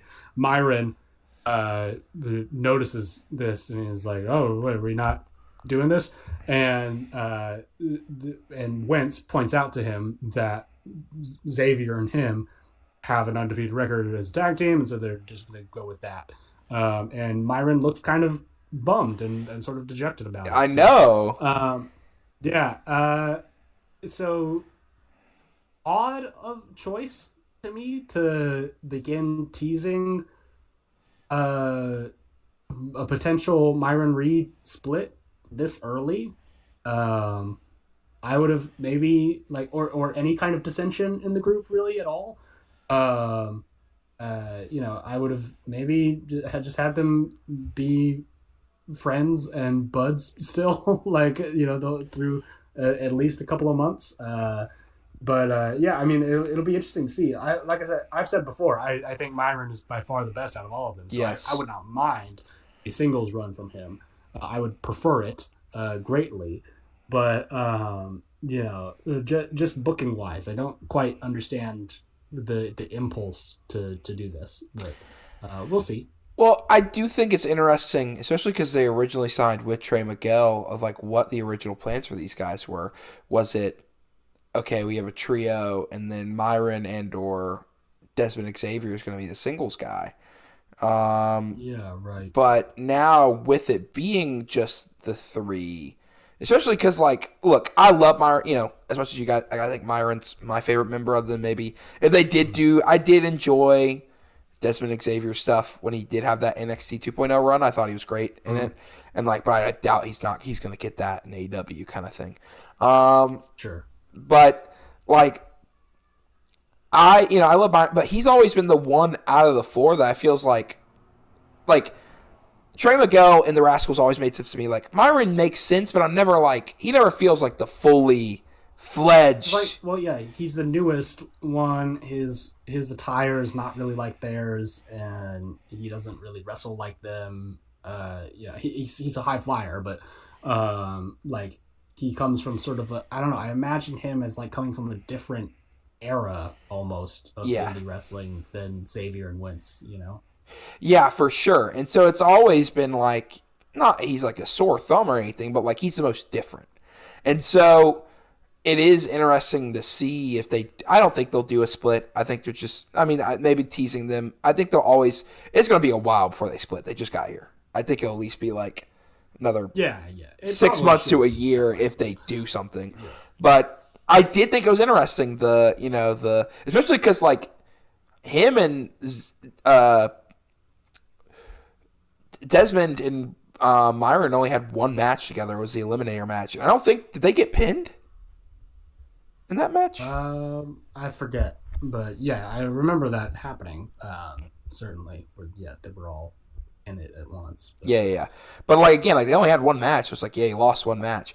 I also just don't care for Zachary Rentz, so I was like really hoping he was going to be Myron. I think Myron took the pin in that. Yeah. I'm like the one person, again, like you are, I'm not the biggest Zachary Wentz guy, so I'm like, I'd rather see Desmond and Myron team up. I also, again, I hate their finisher. You're not a hot fire flame guy? I like the name. I like the move.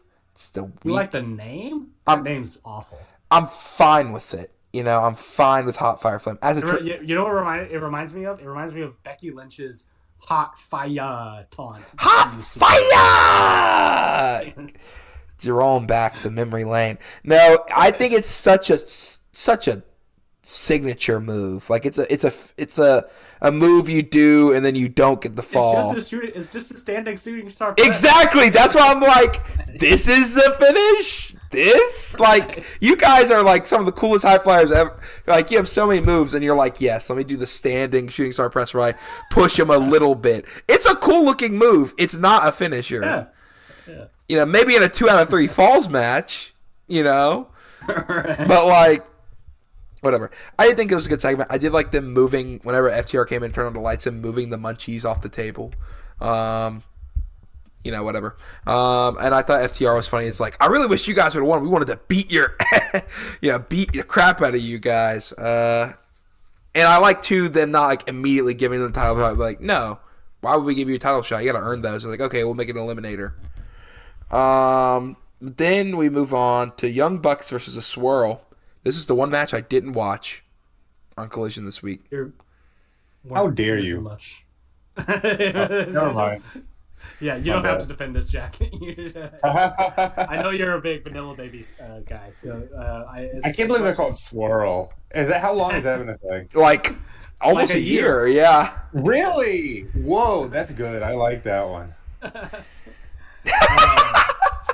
I do love that Jack Harlow is AEW canon too, but I mean, it was fine. It was whatever. It was a Young Bucks squash match. They did all the Young Bucks shit. People went on Twitter, were like, "We're so back," and it's the same sequence that I've seen for a decade. And like, yeah, I like it too. Yep, for sure. We then move on, and they were in California, so they had the Bucks family there. But yeah, Papa Buck and Malachi. Malachi Buck. Their other younger brother who looks older than them, and took a whoa. shatter. Whoa. We gotta save that for the main event, brother. I mean, we're not. Jack doesn't know. This is spoilers to him. Anyway, we then move on to Cooper's favorite segment, the House of Glory recap on Collision. Oh my fucking god!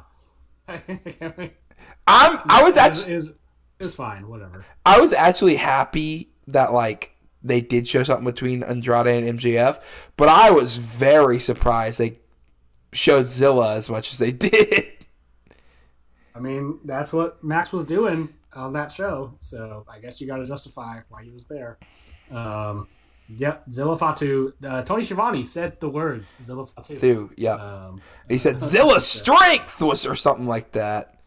Or something like that. So Zilla Fatu, canon in AEW. He's coming. I hope not. I don't know if the Fed are going to want him.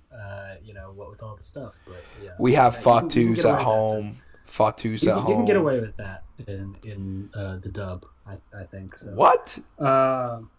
It's a nightmare backstage there, and it's not a serious company, but they did show the Max and Andrade thing, which is pretty funny if nothing else. I do like the way Andrade just like very exasperatedly at the end of it was just like whatever. Yeah. I did like too the him just pointing out like you're just stacking up defenses against these shindy guys because you're refusing to defend it in AEW. You just hand it out to anybody else, but you won't give these defenses to actual people who are paid by the company. And MJF called himself Big Hebrew. We did get a mention of the real Latino man, which was nice. Yes, yeah. Well, he did. Max called himself the Hebrew Hammer in one of his other pre-tapes right after the Brody King match, I believe, when he called out Andrade too. Yeah. He called himself just Big Hebrew, right? He just said Big Hebrew in this one, yes. I like the Hebrew Hammer. I think is a better nickname. Big Hebrew is just funnier though, just to say. Yeah, I do really like them still keeping Andrade very much in front of mind in the title picture. He is not going to be just sent down to collision tags quite yet. So. Yep. Was the next one? It was Claudio versus Josh Alexander, right? Yeah. Yes, it was in fact. Why did you say it like that? Some bullshit reference that neither you or I will ever get, Jack. Don't worry about it. Okay. What was it? Don't you call him Limitless Josh Alexander? Yes. Yes. Limitless Josh Alexander. It's my association. Hey, that's the Bone Collector, the Don Callis family. This was for the CMLL World Heavyweight Championship, which means we did have seconds. Claudio was seconded by Marina Shafir, Josh Alexander by Lance Archer, and Tony came out for the ceremonial photo beforehand. There was a really cool shot when Claudio did the entrance with him in the luchador mask with the Revolution thing behind him with all the red drape. Did you see that, Cooper? Mm-hmm, very much, yeah. Thought it was very cool. I like the Lucha Claudio aesthetic. Yes, I do too. I thought this was very fun. Solid work all around. I would go further. Oh my! And it was just fun. I really loved this. I thought this was a match of the year, one might say. Oh. The thing that really sealed the deal for me was that crazy fucking shoot catch that Claudio did to Alexander, like the second time that he tried like ducking beneath him and then he grabs him by the waist and yoinks him up. Yeah, that was what really sealed it for me. I really like when Big Tony gets a little technical with it. So Claudio was just beasting this whole match. Like he was just throwing them around. It felt like bullying at a certain point. I thought it was pretty fun. Then we move on. Was there any promo segment? I'm not looking at the promo. I'm just looking at the cage match. Right into Megasis versus Becca. And the crowd was chanting, "Let's go, Becca." She got no offense, got squashed. And Megan Bain motioned for the belt. We then move on to a 6-man tag of the Don Callis family and Death Riders War. The Don Callis family. It was El Clone, Konosuke Takeshita, the former IWGP World Heavyweight Champion, soon to be New Japan Television Champion, New Japan World TV Champion, And Mark Davis coming off his great showing on Wednesday versus Jon Moxley. Pac, the bastard. And bald Wheeler Yuta, but we never got to see that little bald head of his. He's hiding from us. He's got tucked behind a little red toque. Yeah, a little red toque. A little knit cap. As Excalibur said, a beanie, one might, if you will. It was very funny because the match starts off with, I think, Yuta and Takeshita. And yes. And Takeshita gets him in a headlock and tries to pull his beanie off. And, Wheeler gets out of it. And he later on yells at the ref, "That's part of my gear. He can't grab that. That's my gear." Oh, that's funny. But yeah. I hope that Moxley teaches him the self-acceptance and self-love that can come with baldness. You would think if he really wants something, he would just borrow Claudio's luchador mask. Like, make it harder than just a knitted cap, right? Go full CM Punk straight into society with it. True. He's got the beard for it, so. Right. I'm telling you. This is a fun one. Solid, just, trios tag with AEW guys that you love to see. Ended. There was a fun spot where, El Clone got to do his "my neck don't hurt" when Mox hit him with a DDT. There was the Clone and Mox stuff was fun to watch. I'm really excited to see them go against each other on Wednesday. Yeah. I really liked when Clone did his kip up flip and landed halfway back, saw Pac there, and then immediately hit him with a Pele. I thought that was really clean. A lot of good Clone stuff in this match. Davis looked good as well. A little bit too much Wheeler Yuta offense for my liking, but what can you do? I just wanted him to He wasn't in it long. I think right after the first bit, he was pretty much out. No. He had one point where they went over the top, and he took out specifically Takeshita on the floor, and I was like, that shouldn't be allowed. Takeshita should catch him and kill him. I like Wheeler Yuta. I just think it's funnier when he just gets beat up by all three of these dudes. I did love the finish of it too, which is early in the match, Wheeler went for his sliding lariat where he gets hit, goes under the ropes, grabs it, slides back, and it's a lariat or something like that. I don't remember. I think it's a lariat, right? Usually, yeah. And so he goes for that again. Takeshi's in the ring. He just stands there, watches him, decks him in the face, raging fire, 1, 2, 3. Put that man down. If only Takeshita would have taken his bald cap off right after, he would have been the biggest hero in American wrestling. I think. I thought it would have just fallen off. But that also would have been cool. So yeah. If Takeshita hit him hard enough where he just went bald. But after the match, I think at one point Marina spit in Mark Davis's face, because the crowd got really lit up for that. And after the match, Takeshi's pointing at Marina saying that title should be already his. It's mine. It's my title. Mox sneaks in. They both get attacked by members of the other team. They knock him off. Mox gets behind him, turns around, and hits a paradigm shift, which was hilarious. Tony Schiavone's like, if he hits that, he's going to win at Revolution. I'm like, that move does not win matches. The Death Rider wins matches. That move don't beat nobody. Not anymore. Not in the year of 2026. When was the last time you saw a paradigm shift into a match, Cooper?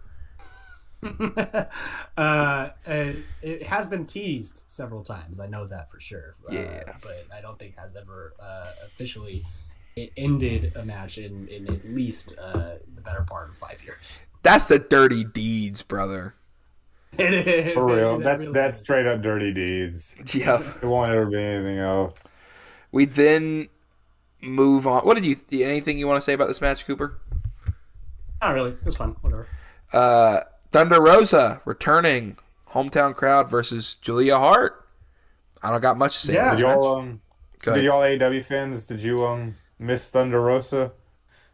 I did, kind of. It's been years since I've thought about Thunder Rosa.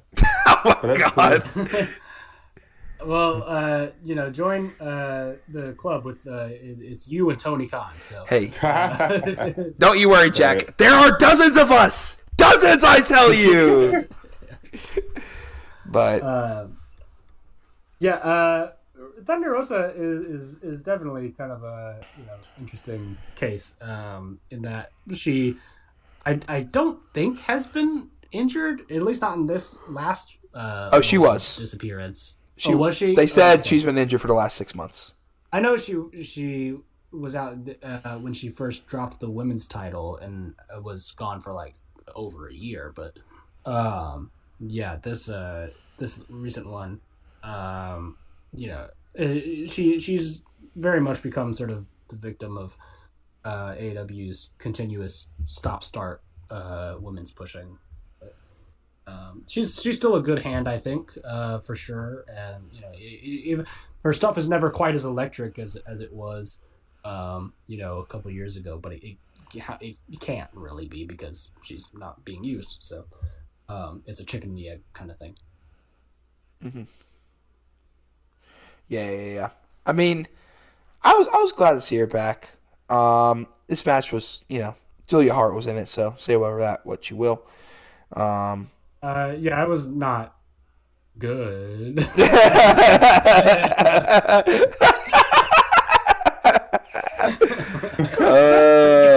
can just say it. We can just say that Julia Hart's not very good right now. Yeah. I will say I did like.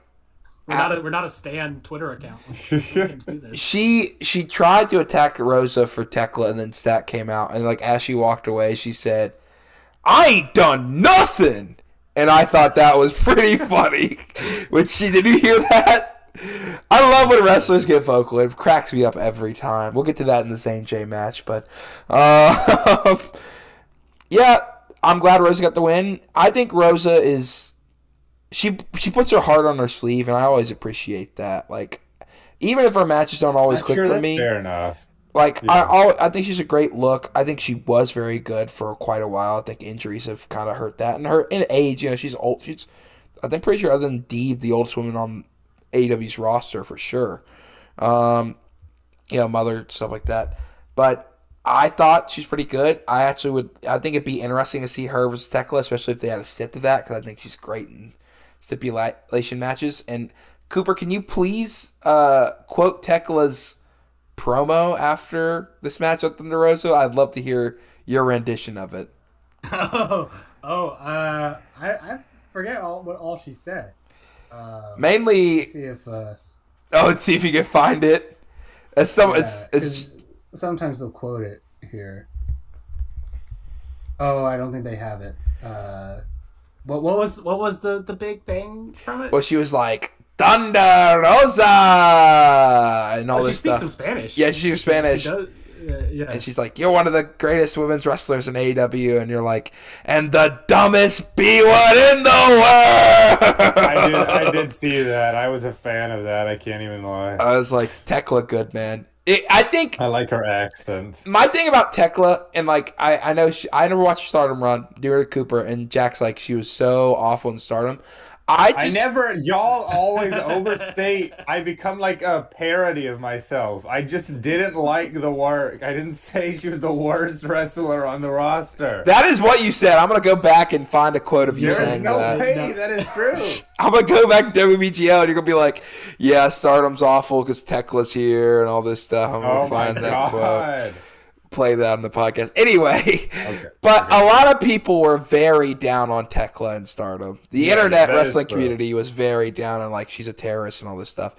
I think she's always been a pretty good wrestler. I think she's just built for American TV and not built for that system.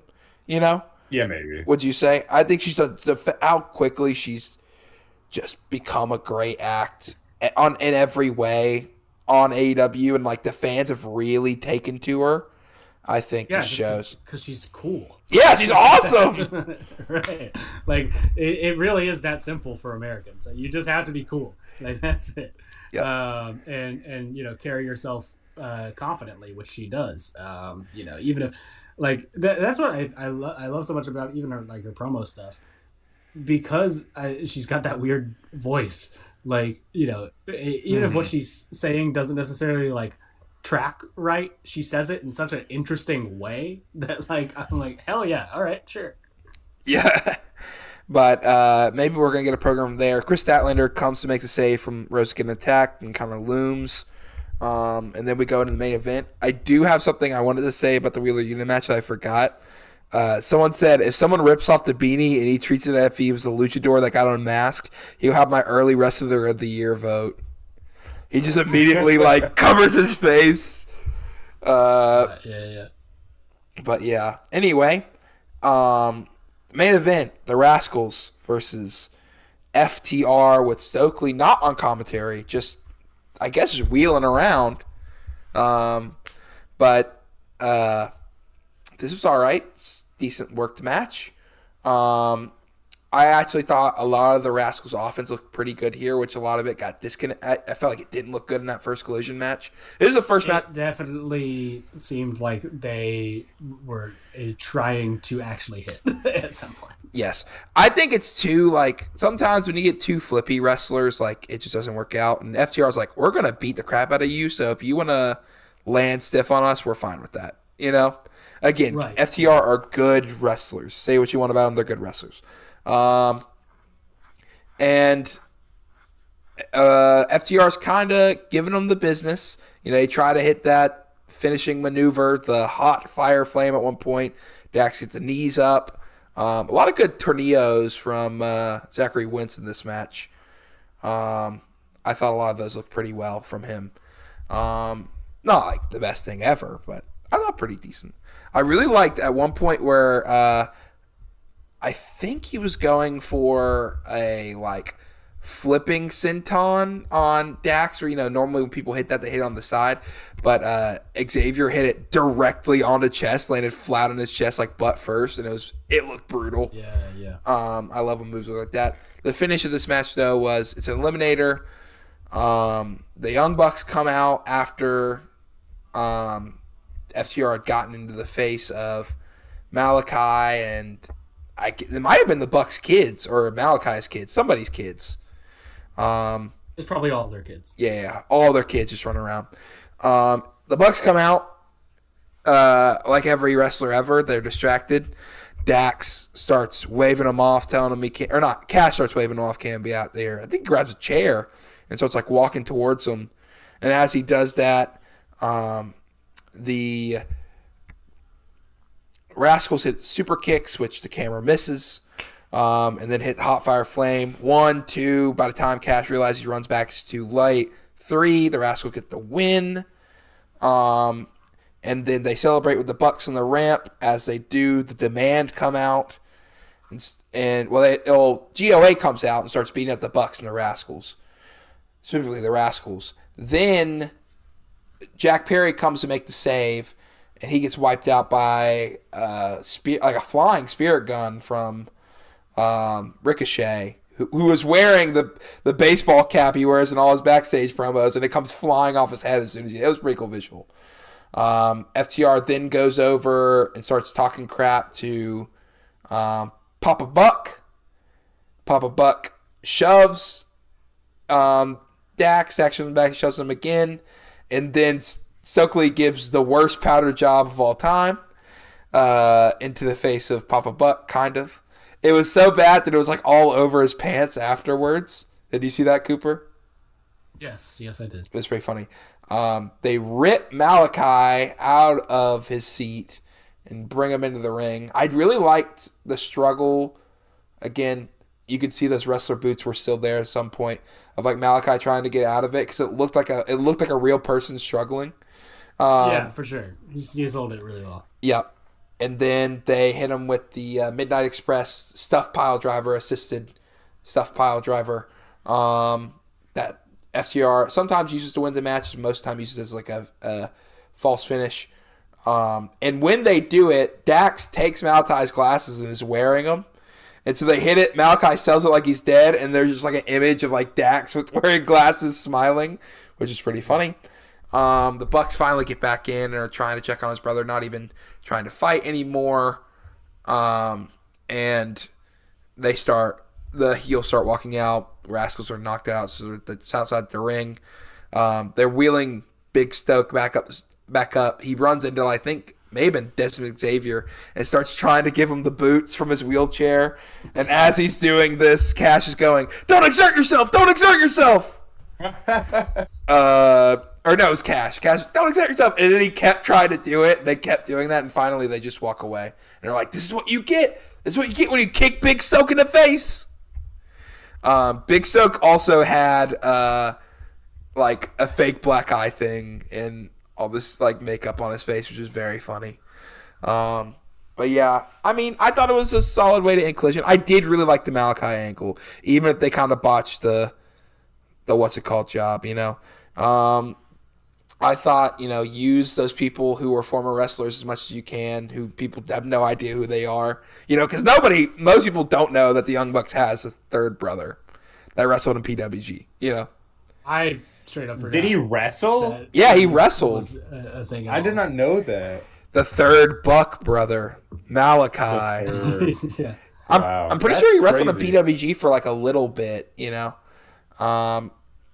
But yeah, he looks nothing like his brothers. If you haven't seen an image of him, he's definitely not in wrestler shape, and he has no hair. He's like balding, so he just looks like a normal fan.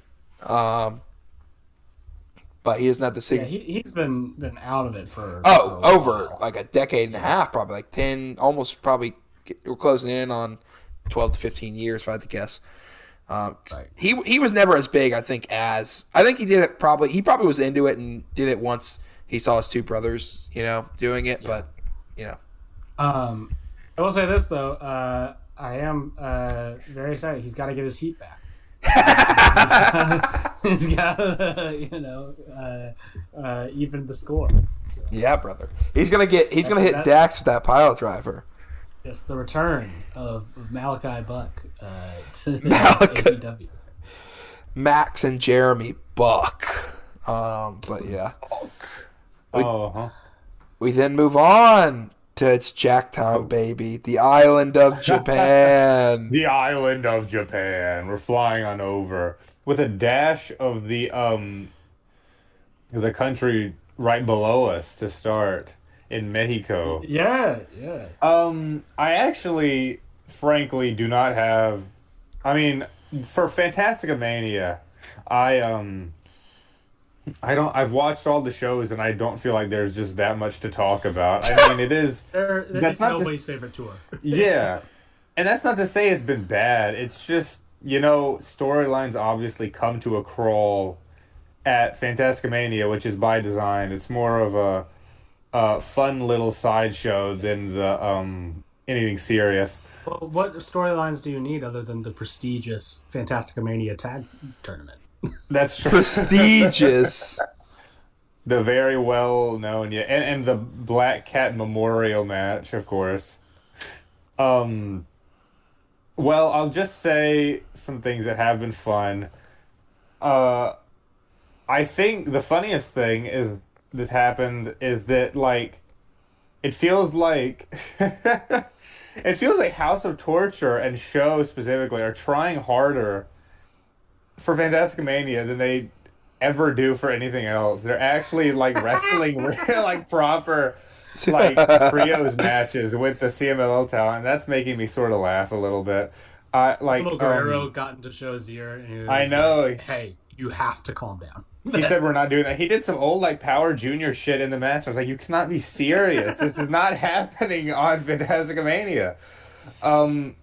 There's been a fun, I mean, not really a storyline, a running thread for the first two matches where, like, the heavyweights, or not heavyweights, the tops, because they're not heavyweights in CMLL, the heavyweights the top stars of CMLL that aren't in the tag tournament keep going to draws in the Lightning matches. They had Templario and Soberano go to a draw on the first night, and then again, they did a three-way with Hechicero added alongside those two, and it did the same thing where they couldn't reach a conclusion. Hechicero is a heavyweight, by the way, so you are right. Yes, he is the one heavyweight. Yes, yeah. poor Yota Tsuji and Taiji Ishimori have been struck with some mysterious illness this tour, replaced by the returning world-famous Nazi Bone Soldier Jr. and his detective compatriot, Philip Marlowe Okay, Jr. you want to hear something real pathetic? One of my favorite movies is The Long Goodbye. In fact, I have it on my shelf in disc. And it took me to the moment when it was like Philip Marlowe Jr. realized, oh, Marlowe is supposed to be Philip Marlowe from all those books that my boy Elliot Gold plays. So that's why Tsuji has the whole fedora and all this stuff. Yes, with the top or the fedora and the like detective coat and everything. In that's this whole thing, in this realization, Tsuji has like skyrocketed up my favorite wrestlers list very quickly because I love The Long Goodbye, and I think him. Also, I just think him doing the Philip Marlowe Jr. gimmick is hilarious, especially the image they posted the other day with them linking up. It's funny because he is not a cinephile. He just really likes pudding. Yes. He likes the Marlowe brand. Another fun thing that's happened is Tiger Mask in his final year in the company has stumbled upon his final, most likely Black Tiger rival. Magnus from CMLL has taken on the mantle. He'll have a singles match with him on the final night of Fantastica Mania.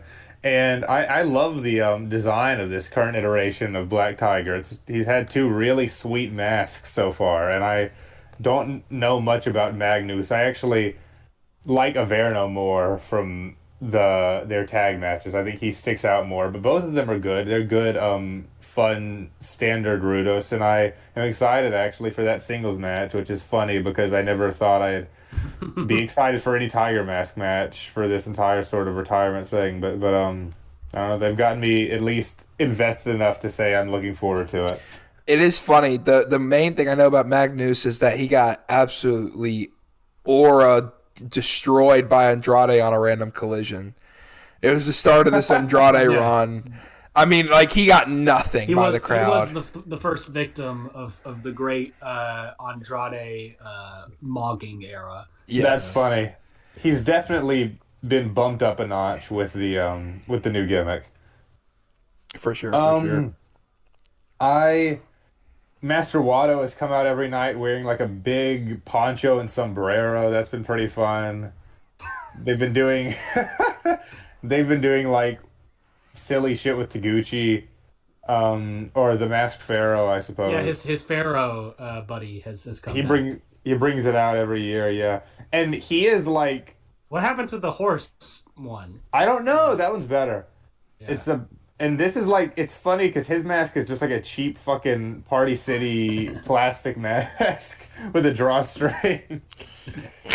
Funnily enough, like, somehow he has politicked himself into being the de facto, I guess, Philip Marlowe Jr. rival of the tour. I don't know how we're getting That's incredible. What is practically Taguchi in a heavyweight championship spot. This tour, I know it's Fantastica Mania. I still cannot believe that's what's happening. It reminds me of the famed Summer Struggle 2021 where Okada was basically feuding with Yujiro there for a second in like the 20 shows that happened in Summer Struggle 2021. Oh, that was oh my god. That brings back terrible memories. Like 50-50 with Toru Yano.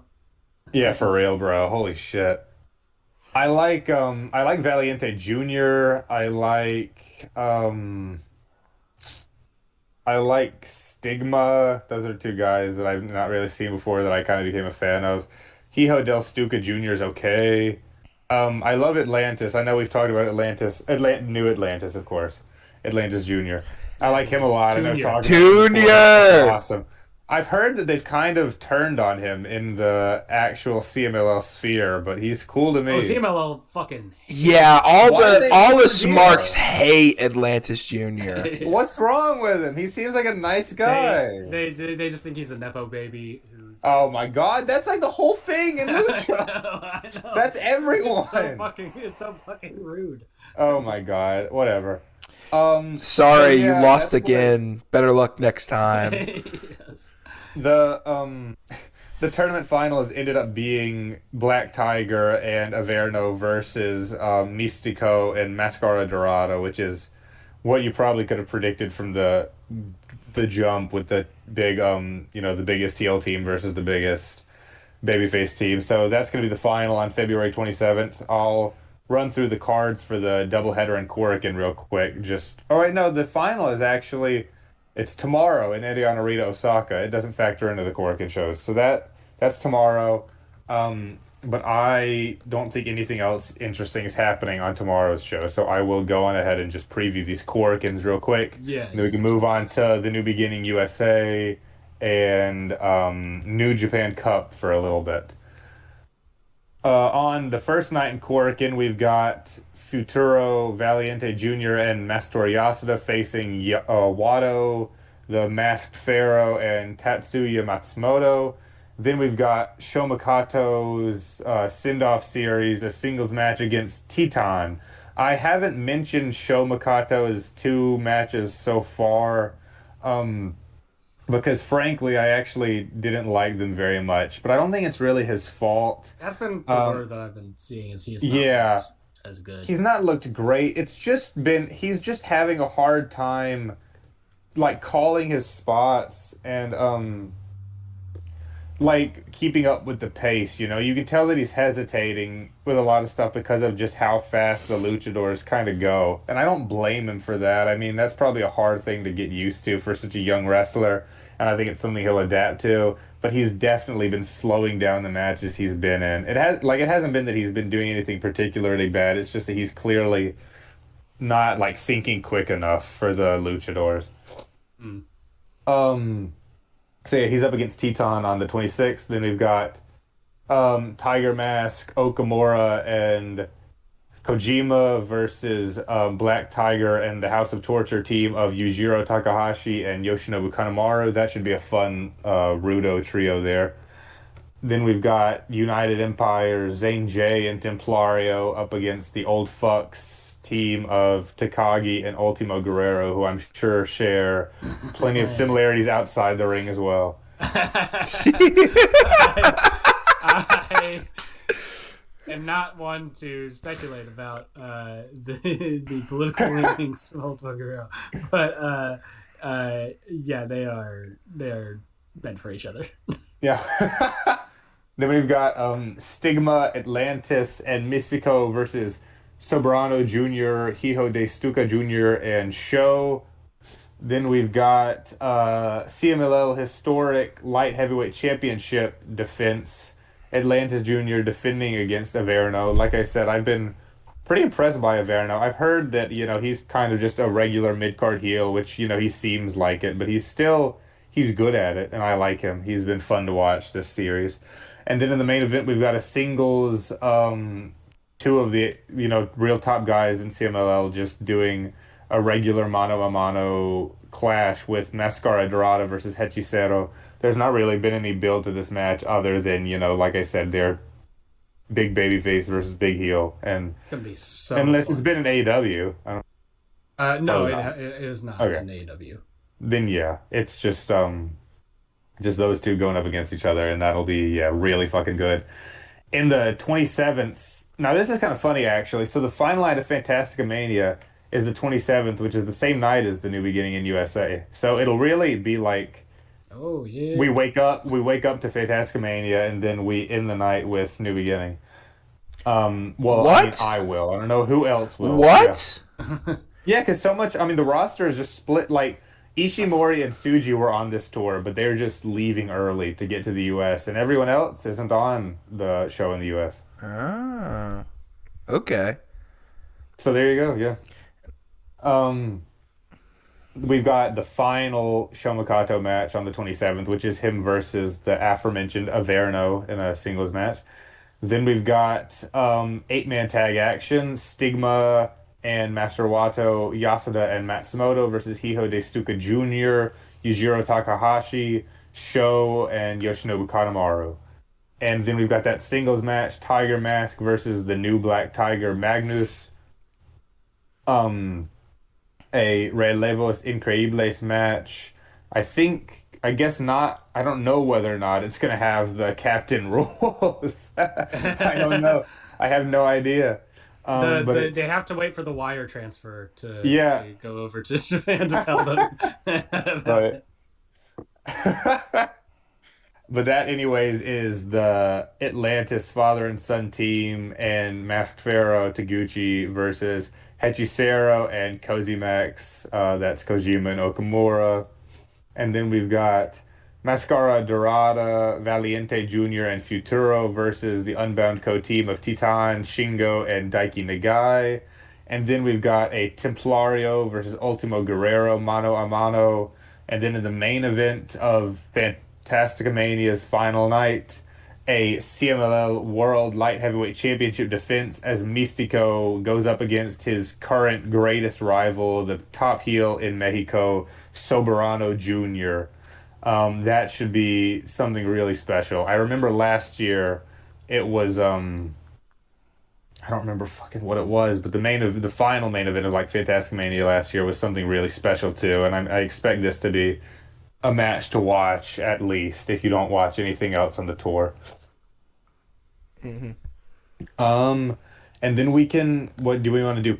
Cup? Do we want to run down the cup, or do we want to run down the pay-per-view first? I am in favor of the cup since we didn't get to it last week. Yes, great idea. Okay, so last week the bracket came out for this year's New Japan Cup. Yeah. So, I mean, what else is there to say? Fuck. One way or another about it? Now we're going to talk about it. On the bracket what? Sorry. Well, I just want to know what's the apathy about. The overall. Oh, there is. I mean, there's none. I guess I just had like so long to process it now since we didn't get to it last week. Like Sure. I've talked ad nauseum about this to different folks, to you and to everyone else. So it's like going back in time. I'm just surprised you didn't seem locked in for Chase Owen minutes. I mean, I'm gonna be honest. I do like the cup. I think it's a fun time of year, but it is always, in my experience, a little bit worse than you're expecting it to be. You know what I mean? True. It's kind of been that way. Yeah, it's like they are not. No one, even with the matches that are exciting, no one is on their like top game for the cup like they are for the G1. So all the matches that you're excited about are going to be just a little bit like less high energy than you think they will be. That's my experience. And it might be due, to like the shitty venues they always choose for the cup and just the atmosphere in general being a little bit down. But I don't know. It doesn't ever hit for me quite as much as I want it to. Yeah. I do have breaking news. AJ ain't leaving nowhere, brother. He is Hall of Fame this year. He said, Undertaker's like, you're in the Hall of Fame, brother. And he said, and I quote, Taker said it? Taker came down, American badass entrance, and he's like, you're in the Hall of Fame. Not only that, but AJ said, I didn't take off my gloves in Saudi Arabia so I could do this here in Atlanta, and took off his jacket and his gloves and put them on the mat. Yeah. That brother, they got him signed to a legend contract, brother. Pep said something like, I had a theory that AJ wasn't 100% sure whenever he did the Saudi Arabia, but he's like, yeah, I guess I'm retired now. They were like, brother, we'll pay you so much to not go. Just not go. You don't need that Ospreay match, brother. You don't need it. And I will say, the Good Brothers and Tama Tonga and the GOD interacted backstage, so New Japan 2017 never dies. If they would have had Bad Luck Fale, they would have had all the OG Bullet Club. AJ didn't want Bad Luck Fale at his retirement. That's his boy. Bad Luck Fale is about to win the New Japan Cup. Take down Aaron Wolf on March 4th. Yeah, he's in the Tamashi gym getting ready. I'm so split because that's like the funniest outcome of all time. and I love Bad Luck Fale, but also that's actual terrorism. So it's like, I don't know if I'd be happy or sad if it happened. Oh my god. So first night we've got Yuya Uemura versus the Great Okan on March 4th, and then Aaron Wolf versus Don Fale. How do y'all feel about these two opening night March 4th matches? Well, Yuya's gonna win the whole cup, and Don Fale versus Aaron Wolf. Interesting. Is gonna make it. Don Fale is gonna make it to the. No. Right? Let me finish. Don Fale versus Aaron Wolf will be remembered as one of the greatest matches of the 2020s. This is going to be a match of the year. Some would say the match of 2026. There's two like, it is actually, if you can believe it, it is actually entirely possible that Fale wins this fucking match because I am of the belief, and I told y'all this with the Narita thing too, and nobody wanted to believe it, and then it happened.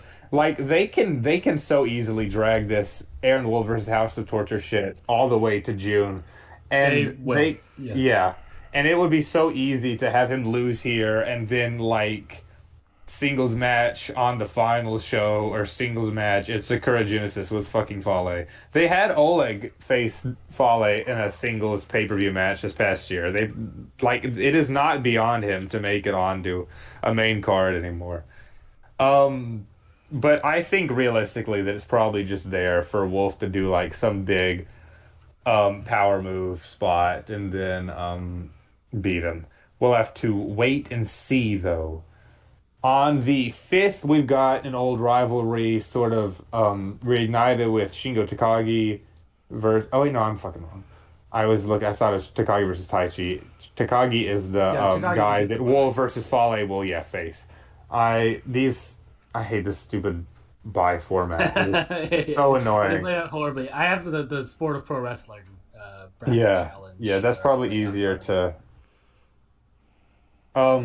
The real next match is Taichi versus Never Openweight Champion Narita, the winner of which will go on to face Tomohiro Ishii.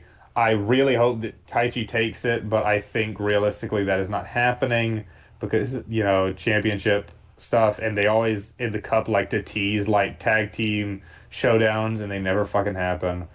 They got El Phantasmo versus Oleg. I am actually super scared that ELP is taking this one too. Like everyone that everyone that I want to go all the way has a person in the first round that I think they could genuinely lose to. Like if ELP loses that title to Takeshita, I could so easily see them being like, "Hey, you're gonna get a deep run in the cup to keep you strong." Right. Yeah, it's so scary to be a New Japan fan. Yoshihashi is going to go over Jake Lee. Oh my god, if that happens, Cooper, we're dapping up crazy. Yeah, for real. That's gonna be that's my Pete Dunne. The winner of the ELP versus Oleg match goes on to face Hanare on the 12th. Then we've got the aforementioned Yoshihashi versus Jake Lee match. Oh man, I really will crash out if Lee doesn't have a deep run. I love this. I love him, and I want him to wear the clown paint in the ring so bad. Hey, I think he's had to have been talked out of it on more than a couple of occasions so far. Oh god, the winner of that match would go on to face Goto once again. I'm like, they never do these actual tag team. Like they never have the Mega Powers Explode shit in the New Japan Cup. They always tease it and they never do it. So we've got Oscar versus Callum Newman in this one. This next one on the 6th as well. The winner of whom goes on to face Hartley Jackson. I actually think this will be a fun sort of clash of styles, but there's no way that Loibe takes this one. Newman is at least going to have a deep run after that win over Finley, if not winning the whole thing. Then we've got the corner forged in hell of the New Japan Cup this year, where Shota Umino faces Chase Owens on the 8th, and then the winner of that will go on to face Yujiro on the 14th. Yujiro's making the run! Oh my God. Sweep, brother. This is ridiculous. Dude, okay. Who made this shit? Out of Shota, Chase, and Yujiro, who do you really want to make it out of that corner, Jack? Yujiro. Yes! Yes! It's not even close. Yujiro's yes! Yes, he is, bro. Oh my God, we've never been more back. We've never been more back. It's gonna be great hearing how loudly they cheer for Yujiro over Shota in that fucking match. You mean how loudly? Future, I want Shota's future to basically be like Yujiro. That's like his ceiling to me. Someday that we'll be like cheering for Yoshihashi. Shota. That's the future Yoshihashi. That's the harshest shit I've ever heard to anybody. Look, man, I didn't like that Dome main event either, but man. No. I am tired of him, but I think that he might get pushed later on this year. This is his second chance, dude. The second coming. Exactly. The second chapter, I mean. And then we've got the one really exciting first round match, which is Yuto Ice versus Ryohei Oiwa, and the winner of that goes on to face Zack. I think this. I know I was just saying that they never do the tag team thing, but I think they might have Oiwa go over here and face Zack because they were building up post New Beginning about how Oiwa has lost to Zack 2 New Japan Cups in a row now. So I think they might pull on that thread and see if he can win this third year. That seems like a very New Japan thing to do. And I think it's smart to keep the Knockout Brothers really strong in tag matches and let their weaknesses show a little bit in singles. You don't want them to seem too dominant in everything if they're just going to be tearing down the whole tag division all the time. So I think that's a good call. Other interesting things that are happening during Cup season is that a new Young Lion is debuting. Apparently this Young Lion who has spent the most time in the dojo out of anyone ever. So that's funny. Wow. Yeah, that's what Tanahashi was saying. His name is Heisei Nakahara. So I guess he'll be he's coming up to fill the spots left by Kato and Murashima. I'm sure that we've seen him at ringside before or something, but that does not ring a bell. No, not to me either. I mean, I don't know. I know those 2 New Zealander guys that have been around, but I don't know if I've noticed this guy. He's only 25. He joined the dojo immediately after graduating college, so it's not like he's an older dude.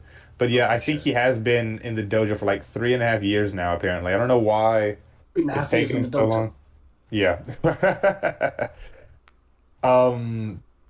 So yeah, and the other thing is that on the anniversary show, we've got junior title matches. We've got Doki versus Master Wato, and X and Ishimori versus who the fuck are even the junior heavyweight tag team champions right now? Is it still Ichiban Sweet Boys? Right? Yes, it's Ichiban Sweet Boys. Right? Yes. So that might be a match to look forward to. I like those teams together. And then also on the anniversary show, we've got Tatsumi Fujinami and his aggressively mid-sun Leona pulling up for a match for some reason. In my life, thought that I would see Leona Fujinami in fucking New Japan ring. I really there's not many guys that I'm clamoring they don't sign, but I don't want Leona signed to the company. He's so boring. That's the son of the dragon, dude. He's so fucking boring. It's so funny how Fujinami he's a mid-carder even in Fujinami's indie. But he has to take his fucking Chud son with him everywhere. You can't book Fujinami without bringing him on anymore. You act though if you were a wrestler and you had a Chud son, you would want him to be booked too, Jack. You're right. Yeah, that's how I hear. Look, it sucks, but come on now. Cooper, would you get your Chud son booked? Absolutely not. Get a fucking real job. There was somebody I was at work with. I was joking. I was like, "Oh, come on your podcast," and I was like, He's like, you don't know anything about wrestling. I'm like, Jack would be pretty nice to you. I said, you don't want to talk to Cooper, though. I said, Cooper would tell you the stone cold facts. Cooper would call you an idiot to your face. He is about brutal honesty in the best way, and that's why we keep him around. Hey, I'm a very forgiving person. My stupid chud son. Cut that out right now. I think there's a few people that could end up taking the cup this year. I like I said, I look at Yuya obviously as a contender. I want to believe Oleg and Wolf are contenders, but maybe it's too early for Wolf after what just fucking happened. Newman obviously is a top contender, and I want to believe in Oiwa as well, but I don't know, that one might be more of a long shot. So yeah, there's a lot of, I mean, and you can never count out a guy like, Zach. He still has unfinished business with Suji, no doubt, and he is a guy that they always like to give big wins like that, even if he's old. Like, I think Zach, especially now with all these departures, like, I've been thinking this a lot this week. Zach is just, I don't think he gets enough credit for his loyalty to this company. Like, he is, at the end of the day, still a foreign talent in New Japan. And all these guys leave every year. There's never even a peep of Zach thinking about leaving. He doesn't even do the shit like teasing it to try and get a better deal, like some people do. He is completely dedicated to this company for the foreseeable future. I mean, he wants to raise up Oiwa and Fujita, and he loves competing here. I think he will be, like, Newman, is getting this push now, but I think Zach has kind of got that top foreigner spot for a minute longer, even if this generational shift is sort of taking place. I think Zach will be that guy for a little bit longer. And this is my little Zack Sabre Jr. respect minute, because I've been very happy to be a fan of his lately.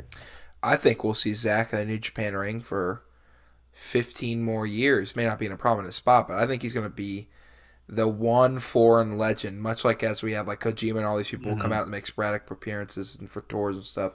You're going to see that for Zach. I mean, he lives there full time, man. Like, I don't see him leaving. I mean, how old is he? He's not even close to. He's like 36 or 37. Yeah, I don't see him retiring, especially with his style, unless he has like a crazy injury. Like, I don't see him retiring to like his 50s.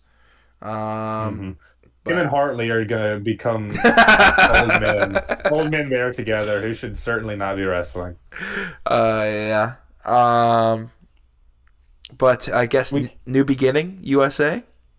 Yep, the New Beginning in USA happens this Friday at a reasonable hour for us Yanks, the 7 o'clock.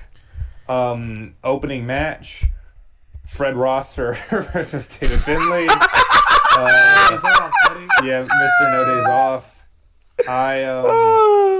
There's, like I mentioned sort of on last week's show, there's still some uncertainty around these like circles about whether Finlay is gonna sort of leave or not, because it seems like the deal that he wanted is just not there for him, is what people like, Ibu and the Jake-ass folks and people in the New Japan circles are kind of saying. Like, he expected supposedly a much better deal from WWE, and I don't think there's been much on AEW's end. To the negotiating table, and is like, "Hey, I'm Dave Finlay. You probably know my dad and my brother."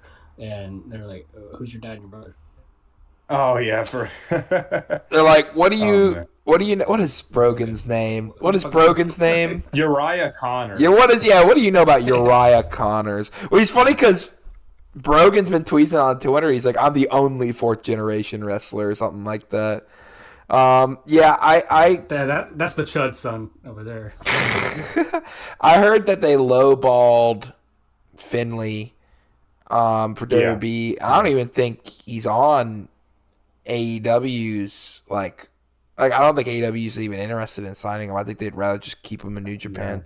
Yeah. I mean, you see him on TV, so. Yeah, I mean, obviously, if I had my way, I wanted to stay. I think it'd be very cool if they, if anything, if this it'd be cool if this roster weird ass match is kind of a red herring for an angle at the end of the show, maybe. But that's getting my hopes up way too high. It's just sort of the basic thoughts I've had when I've heard about this sort of thing going down. I still expect him to leave, so it is going to kind of look weird if he, got all weepy and then stayed. Yeah, kind of just comes back. Yeah. Second match, we've got that strong openweight championship. Tomohiro Ishii versus Oleg Boltin. Boltin Oleg, whatever you want to call him by. This one, there's not been any sort of story build up, no reason for this match taking place other than it's Oleg's sort of debut in the US and he's fucking awesome and this match is going to be fucking awesome. I am looking forward to it greatly. Everybody in Trenton, New Jersey has to learn how to count in Kazakh. It's just yeah. Then we've got an AEW National Championship defense. It says this is his 8th defense. Is that right? Yes. He's been defending it all the time. Yeah. I didn't know that. Wow. He defended it against Castle in the first. He's done Jack Perry twice. He's gone to Arena Mexico a couple times. I'm sure he's done a Ring of Honor and stuff. So he's done a Ring of Honor. Yeah. Respect to Ricochet for actually, taking the World Traveler shit seriously. Except this is in the USA, but still. Yeah. And the relatively World Traveler. Right. This is a match against Ishimori. They're kind of running a Demand versus Unbound Company angle on this show like we talked about last week. Yeah, I mean, I don't mind. I think we talked about this too last week. I kind of like it when AEW guys show up on New Japan, provided that they've kind of got a regular roster of AEW special guests that they like to use. So I like seeing a guy come back when he's done a tour before or worked for New Japan in the past. So seeing Ricochet, pop up for Wrestle Dynasty and for this after being, a famous junior all those years ago is fun. I like seeing Gates of Agony come back for this tag title match after working Tag League years ago. I think, frankly, anyone that flies to Japan to work Tag League deserves a far greater reward than just one championship match. Because that is really putting yourself out there. I expect this one to be good. I'm surprised they've never had a singles match before. I guess their time periods just barely missed each other. So it'll be cool to see sort of a what could have been thing with this match. And then we've got whatever the fuck this is. El Desperado and Kushida versus Oliver and Price. Oh God. How did they why did they book this? Is it still Rocky will never die. Is it still Rocky booking these fucking shows? Is that who I have to complain to? It's probably Despy. It's 100% Despy. He worked the yes. He worked the freaking whatever it is, the Nick Gage Invitational or whatever the King of the Deathmatch thing they had one time, and he worked with a bunch of GCW guys and did that. And he had them all in the J thing they had, where they had Nick Wayne and they had Jordan Oliver and that before. It's 100% Despy. There's no doubt in my mind. Is Despy a face or a heel? He's still face, he's right? A face. He's Hantai. Yeah. Well, yeah. Well, the reason I asked that is because Kushida's been working at MLW, and he's a heel and a member of Contra right now. So I thought it'd be Contra. Yes. What? So. Kept up with MLW. Got coming to Atlanta. So you gotta stay there. It would be funny if Kushida worked heel in this match. Oh my God, that'd be so peak. Yeah. But and then we've got. Oh, sorry. Go ahead. Sorry, I'm in a rush to get to the good shit on this card. Up next, we've got the NJPW World TV Championship match. El Phantasmo versus, for whatever reason, his eternal rival in New Japan. The Alpha, the big baby, Konosuke Takeshita. They did cinema. Jack, yeah, at the G1. One time out of 5. They did a what? He said they did cinema at the G1 2 years ago. Yeah. I mean, that match was awesome. What are you talking about? It was awesome, but they've had 4 matches since then. Here's the deal. ELP never lucked into having a better opponent than Takeshita. He is lucked into the best rival he could ask for, and he's going to milk that dry, brother. Let me tell you. Let me tell you right now. Time limit draw. That's what we're getting. That better not be what we're Takeshita doesn't want this title, brother. He's going for the Continental. He only gets titles with strict time limits, 20-minute and 15. What if this is his consolation title, though, that he shows up with to the Don Callis family meetings, and Okada's like, yeah, it's not good. That would be funny if he wins this and then goes into Revolution wearing the microwave belt. Oh my god. I disagree. I think Takeshita is going to win here because I think New Japan is like scrambling to find a good reason to keep him showing up after losing the heavyweight championship. They're like, fuck, what can we do to keep Takeshita? Takeshita said, I will only work 15 minutes and only when I'm doing DDT dates the night before. Oh man. y'all are like, I'm hyped about this one. Fuck. I am too. I'm excited for it. I'm excited. Yeah.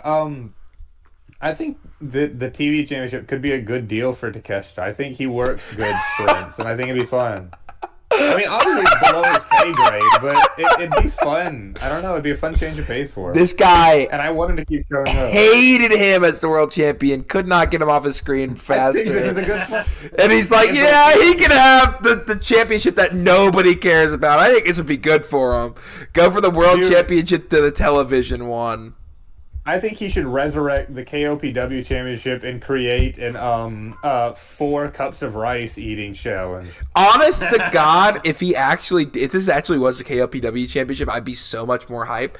He just forces people to have DDT matches every single time, and he brings in a DDT roster. That would be a good gimmick for Tucker. Then we've got the tag team championship match. Again, part of this sort of mini Demand versus Unbound Co-series. It's the Knockout Brothers versus the Gates of Agony, Bishop Khan and Toa Leona. Y'all were talking a little bit about them earlier in the show, about how they had kind of leveled up recently with this Demand situation, and I'm looking forward to this one. I think that it'll be fun to have the brothers in sort of a match where they're not, Oscar's not the only giant in the match. They're going to have to contend with 2 other powerhouses, which hasn't really happened as so far in their reign. I'm like I said last week, the brothers have kind of become, a special attraction all to their own, and I will look forward to any defense that they have of these titles, no matter what it is. I am greatly looking forward to this. Yeah, same here. I mean, I had mentioned earlier that I think that both members of the band, Toa Leona in particular, have really grown a lot as performers. But they are very much confined in what they can do on AEW TV, and so I am extremely interested to see if Knockout Brothers can do what they've done for the other New Japan teams and unlock a different level to them in this match. Mm-hmm. Yeah, I think it has the potential really to be kind of, honestly, match of the night, even despite the really exciting main event we've got and semi-main event we've got. I mean, these top 3 matches look really good. Yeah, we've got this. It's in the IWGP Women's Championship match. Syuri versus the Fallen Goddess, the Ring of Honor Forever Champion, Athena.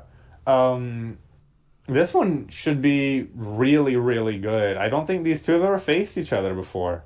And Syuri is just on fire with these IWGP Women's Championship matches. Yeah, they should just absolutely go wild with each other. Athena, when... I will say, Athena, without some of the, ROH kind of American capital S storytelling stuff, when she really just cuts all that shit out and decides to have a great pro wrestling match, there's very few women in the world that can touch her. Oh, yeah. Shuri, however, is one of those women. No doubt.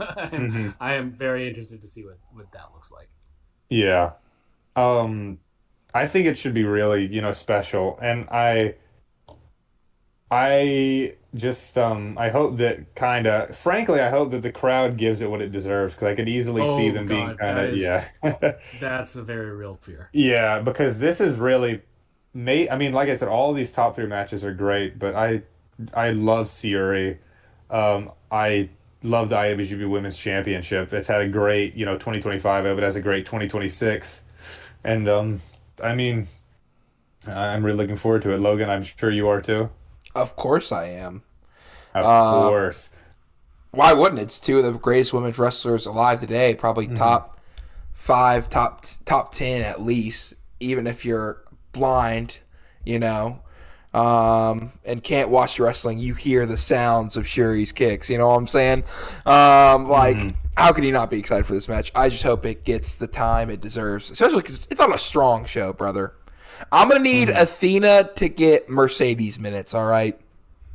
Oh, yeah, big time.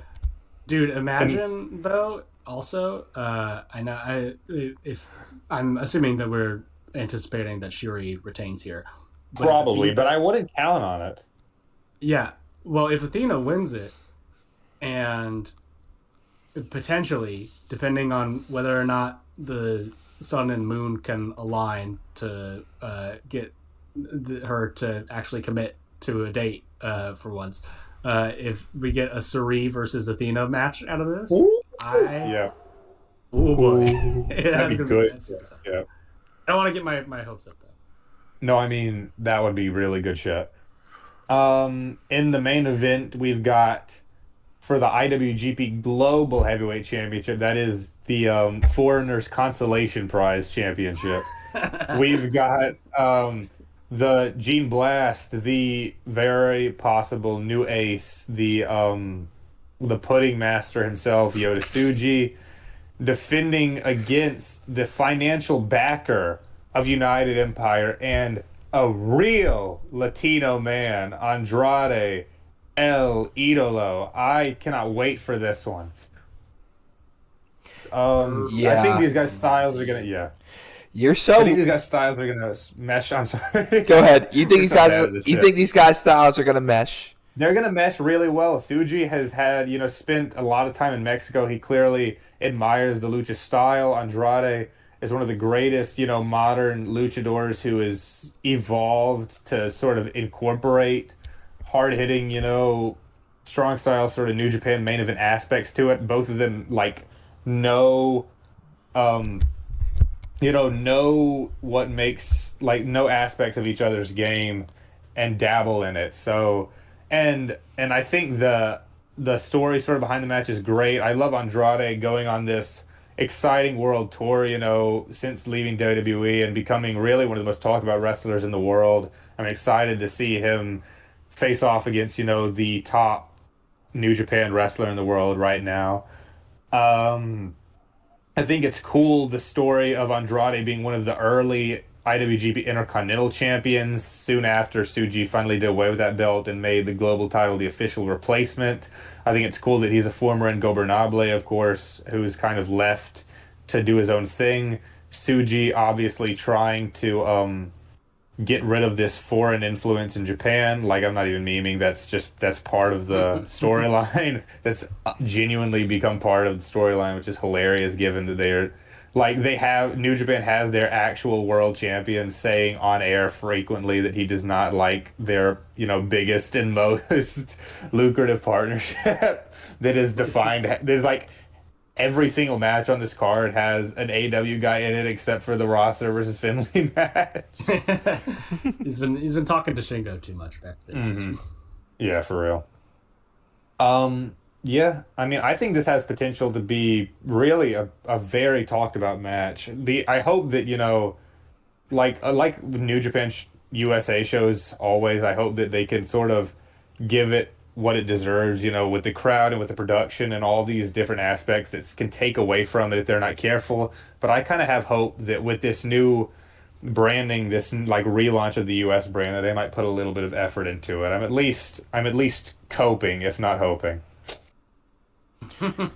Yeah. That's that's all well and good, Jack, but I just hope that you are mentally prepared to see your boy look up at the lights for 3 seconds because it's coming home to its rightful Hey, you're lucky you're saying it's for the meaningless title, because if you put on the world's title, Tsuji wouldn't have a reign that would last longer than a month and a half, brother. Exactly. Oh God. To be honest, he's scared to put it up on the line against the real Latino man. That's what it is. If there were any AEW fuckers that I would want taking a New Japan Championship in Big 2026, it would be this guy, but it is not, it's not my first choice, like, for that to happen at all. But dude, if it has to happen, I mean, I like like I said with the Wrestle Kingdom main event, I like, frankly, that I'm getting worked a little bit here, and that it's exciting that these matches like mean so much to me, believing in Tsuji like I do. I like fearing that, frankly, that he could lose. I think that's a cool feeling to have, and a very wrestling fan feeling to have. Now look, Jack, Tsuji's going to lose this match. Then he's going to lose again to Andrade for the IWGP heavyweight title. But then Philip Marlowe Jr. is going to avenge him. Right. How do you feel about that? Maybe that's fine by me, buddy. I think what's going to happen is that Andrade is going to win both titles, and then finger poke of doom drop the titles to the leader of United Empire, the new boy. Yeah. What does new boy come from? Who coined that one? It came from me, fucker. Why is it new boy? Why is it new boy? What is this supposed to represent? I don't know. I just said it. All right, he's a new man. That's my bet. I don't know, man. Bobby Heenan would call people humanoids. Yeah. And then we're gonna be exactly. And then we're gonna be blessed with the sight of Alex Houston holding the double championship. Not even the Genesis. Not even the Jonkler. You had to go for the new boy. It is incredibly distressing to see a man who looks exactly like a guy who I wanted to strangle in a car ride up to be on the receiving end of a major push in a major professional wrestling organization. Alex, if you're listening to the show, we're big fans of you. Let me tell you. Come back on. No, I can guarantee you he's not listening, because if he was listening, he would not make it this far. Oh my God. He would see the length of this podcast and he would say fuck. He'd probably turn it off when New Japan Talk started, if I had to guess. He's like, I don't know anything they're talking about. So he would turn off when AEW Talk started. That's true. He's no ball. I don't know what to tell you. I did find 2 things we forgot to mention. I want to run real quick. Ring of Honor's getting the studio show. Yes, I did see that finally. I wouldn't put too much stock into what this will mean for Ring of Honor come down the line. I've seen some people be very excited, and they'll be like, oh, this is great. They're going to get their, a lot more focus for their TV show. I mean, ultimately, at the end of the day, it's still going to be on Honor Club. They're not going to TV after this. And so, that there's only so much that you can do with that model anyways. But I will say it is preferable to playing, before Dynamite with, 100 people in the audience in a bigger venue. So. And they don't care. No heat. Steve Corino is a champion of pro wrestling in 2026. Oh my God, I did see that. That's right. Yes. You know what's funny? I actually have paid attention to this promotion too, somewhat. Really? What's the deal with that? So this has been around for 25 years. Corino's held the title 6 or 7 times. For his first time, 7-time champion. There was I'm pretty sure at this. Have you ever heard of Caitlin Marie? She's an indie wrestler. I've just seen her in a bunch of stuff. I follow all the Haas women. Try to like see what new crop of. Sure. It's kind of that. And she wrestled Cruel on the show, or was supposed to, but maybe she did, and then Karina beat up her afterwards. Cruel. Whatever. Krugar for MLW. Yes. Right. Yes. Gotcha. But is AI loving ass. She was supposed to. She wrestled like Colby a bunch, and Colby was like always challenging for this belt, and he still hasn't won it. Colby's like, "Wow, my dad won the belt again before I did." But I know a bunch of people have been tweeting about this, including the Mad Dog, who was like, "I was supposed to kill his son. Interesting," or something like that. I would pay very good money to see that. Mance Warner also wants a piece, which I would also, as much as he's been GCW-fied, we take him away from there, he's good. If we could take him away. I don't mind the Mancer. The Mancer. And then this isn't news, but this is something I wanted to bring up, which you didn't get bring up before. And I'm going to do it on air to make you guys feel like crap, and we're going to have to do it now. What I have decided the next time we do a retro, I want to, because in my pursuit of becoming a better fan of pro wrestling and not being a piece of crap who doesn't watch women's wrestling, I want to do a Shimmer retrospective. I want to pay for the Shimmer streaming service, and we'll do at least one show, if not multiple at some point. I'm probably going to try to watch 1 through 99, because there's only like, I think, 99 shows. So I could probably go through not a lot. Everything. I think it's a very, and especially because I was looking at it, because I saw a tweet about Sarah Del Sol. I don't know if you saw it, but it was like her match in Ring of Honor and stuff like that. And there's a whole generation of like women's wrestlers in the 2000s. Sarah Del Rey. Sarah Del Rey. Then I almost said it's Samurai Del Sol is what I was getting confused with. Sarah Del Rey, bro. Yeah, I'm thinking of Kalisto. No, Sarah Del Rey, who is, I think, a trainer at WWE right now, right? She's like in the warehouse. She has been for a very long time. Yeah. But I think there's like a lot of generations, especially like that early 2000s women's roster, who's just like forgot about in the analogs of history and aren't talked about, which is like crazy that like the influence and like the amount of people who's like wrestle for WWE or AEWs like went through Shimmer and like really learn, and like, they had Aja Kong on that roster and stuff, like they had, worked with people in Japan. It's like I think it's something that's worth talking about, and it's not crazy. I think it's like they have a streaming service like $10 a month. I'll pay for it for a month, and we can do a retro. You can all bum off me. That sounds fun. Absolutely, yeah. The American Stardom. So, some would say for a time. We get to watch more Nicole Matthews, Cooper. What more could you ask for? I'm not arguing. Oh, I know. Yeah. But anything else we have to say before we wrap this show up? No. All right, time to hit that outro.